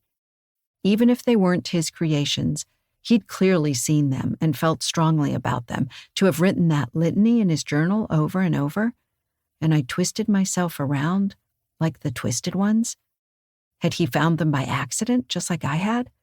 If I could find his typed manuscript, maybe that would help me learn what was going on with the rocks. If I could find the green book, that would definitely help. Unfortunately, the only way I was going to do that was to dig through 40-odd years of my grandmother's life. It's fine, Dad, I said. I kind of want to see this finished. But if I get to the second floor and it's just an unspeakable mess, I'll let you know. All right, offer's open. How are you doing? I asked, changing the subject. Oh, you know. He trailed off. I listened to him wheeze for a few minutes. They've given me an oxygen tank. There's still nothing wrong with me, to hear the doctor tell it, except for the bit where I'm not breathing. Maybe the oxygen will help, I said. I'm sure it will, he said.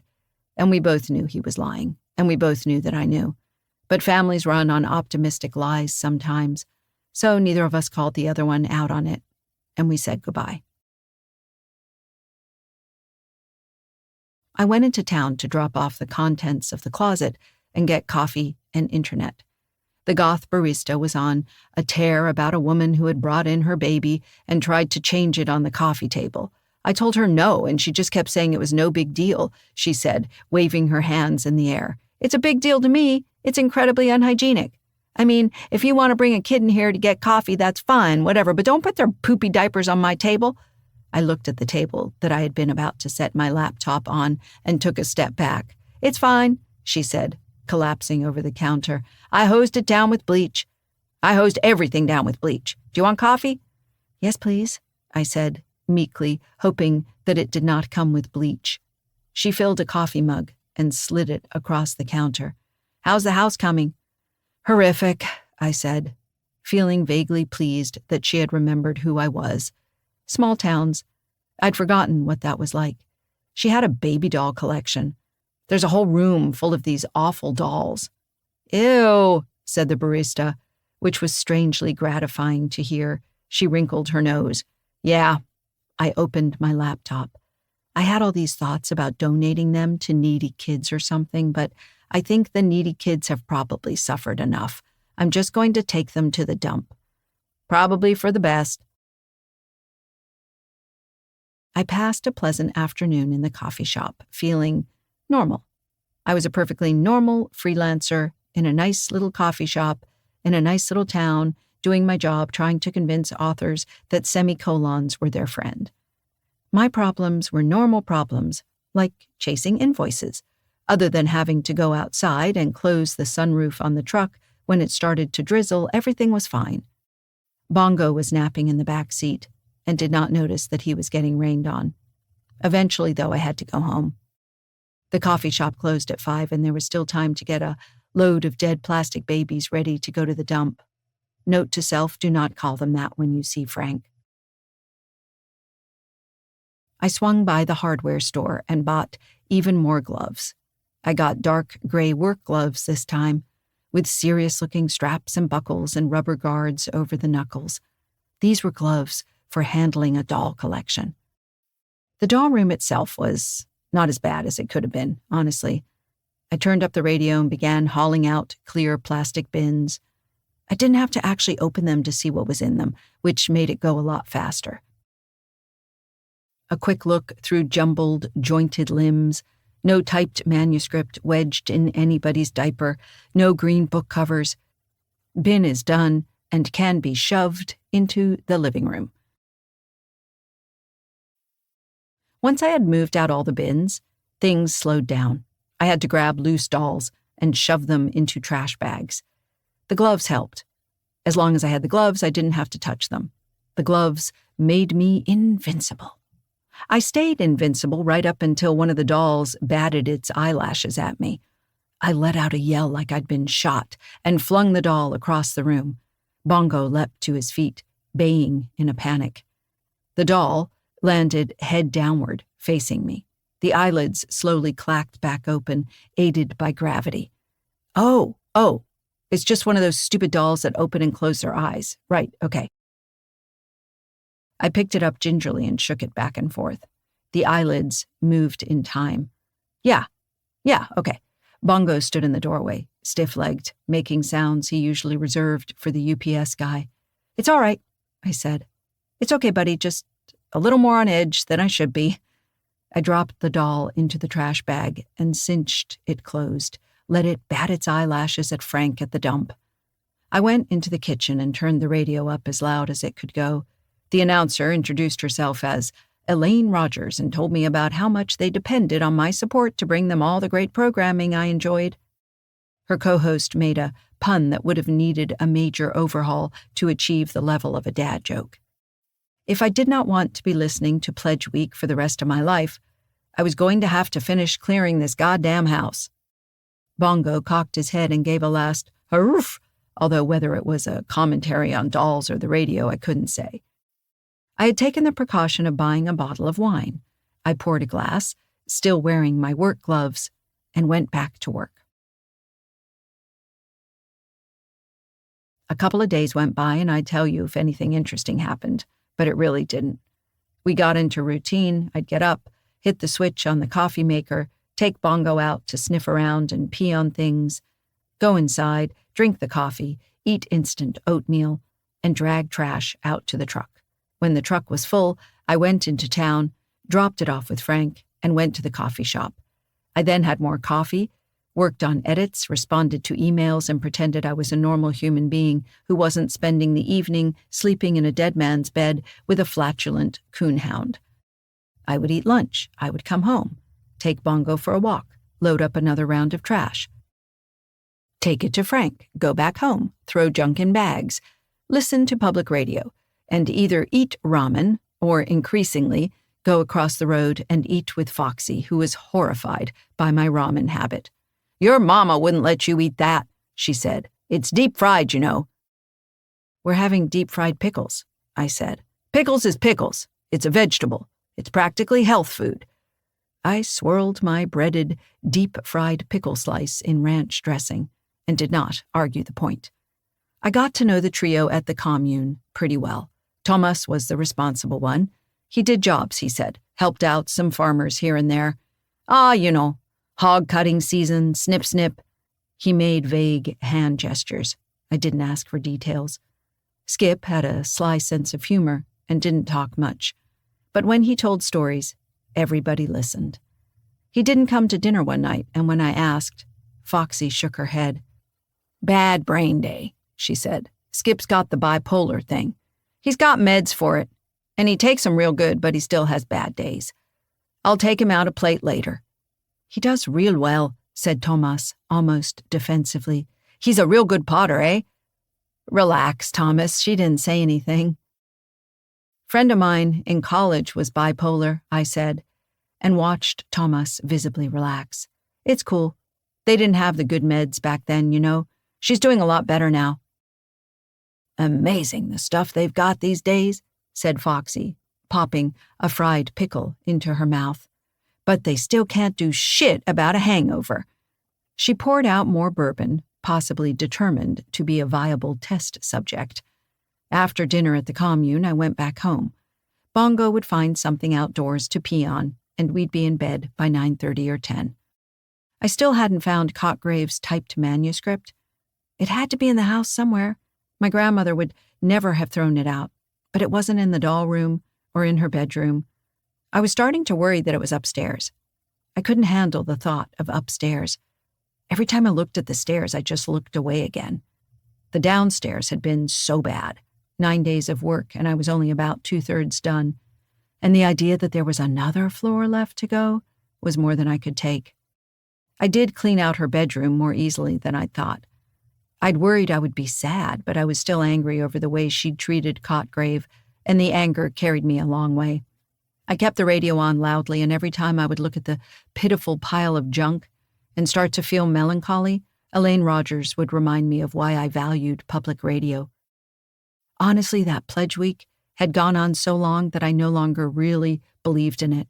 One of these days I was going to drive out to the radio station, and it'd be an empty field with an old man saying, "Rogers, she's been dead nigh 40 years. Ain't no coffee mugs here." And there I'd be, haunted by the most benign ghosts known to man. Anyway, the closet in my grandmother's room was all old lady clothes. I hauled the whole pile out and dumped it in the Goodwill donation area and drove away before they could associate me with the bags. There was also an underwear drawer. I emptied that straight into a trash bag and tried not to think about anything. I mean, obviously my grandmother wore underwear, but I could have gone my whole life without having to see it. The mattress required wrestling. I enlisted Thomas one afternoon, and we dragged it out, and the bed frame and dresser too. He wouldn't take money, so I picked up a bottle of good bourbon at the liquor store and brought it over to the next dinner. It was all fairly normal stuff. Aunt Kate emailed to say that the house was fine. Nobody had broken into it or set it on fire or anything. My father called occasionally to see how I was getting on. Frank started greeting Bongo by name and reaching in the window to pet him behind the ears. I tell you this so that you won't think I'm a complete idiot. Or maybe so that I can convince myself that I'm not a complete idiot. Maybe after the Stones and Cotgrave's journal you think I should have been on edge.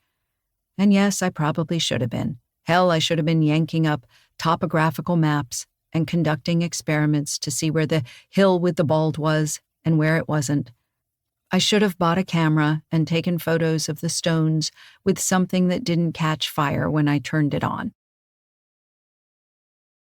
But I didn't. My days were all normal, and they were normal in a stressful kind of way, and I needed so much mental energy to keep from freaking out about the fact that I was cleaning out this awful hoarder house for a woman I hadn't even liked. I just didn't have anything left over to think too much about the Stones. It seemed like something distant that had happened a long time ago. If I thought about it, I mostly thought it was just a weird thing. I had low blood sugar, and maybe some trick of the landscape made it look like a hill and valley. That's all. And the Stones were strange, and I twisted myself around like the twisted ones, but they were just stones and somebody carved them into weird shapes. I didn't gnaw it over like you might think. I couldn't get any farther with it by thinking about it, so I sort of shoved the whole experience aside and stopped worrying.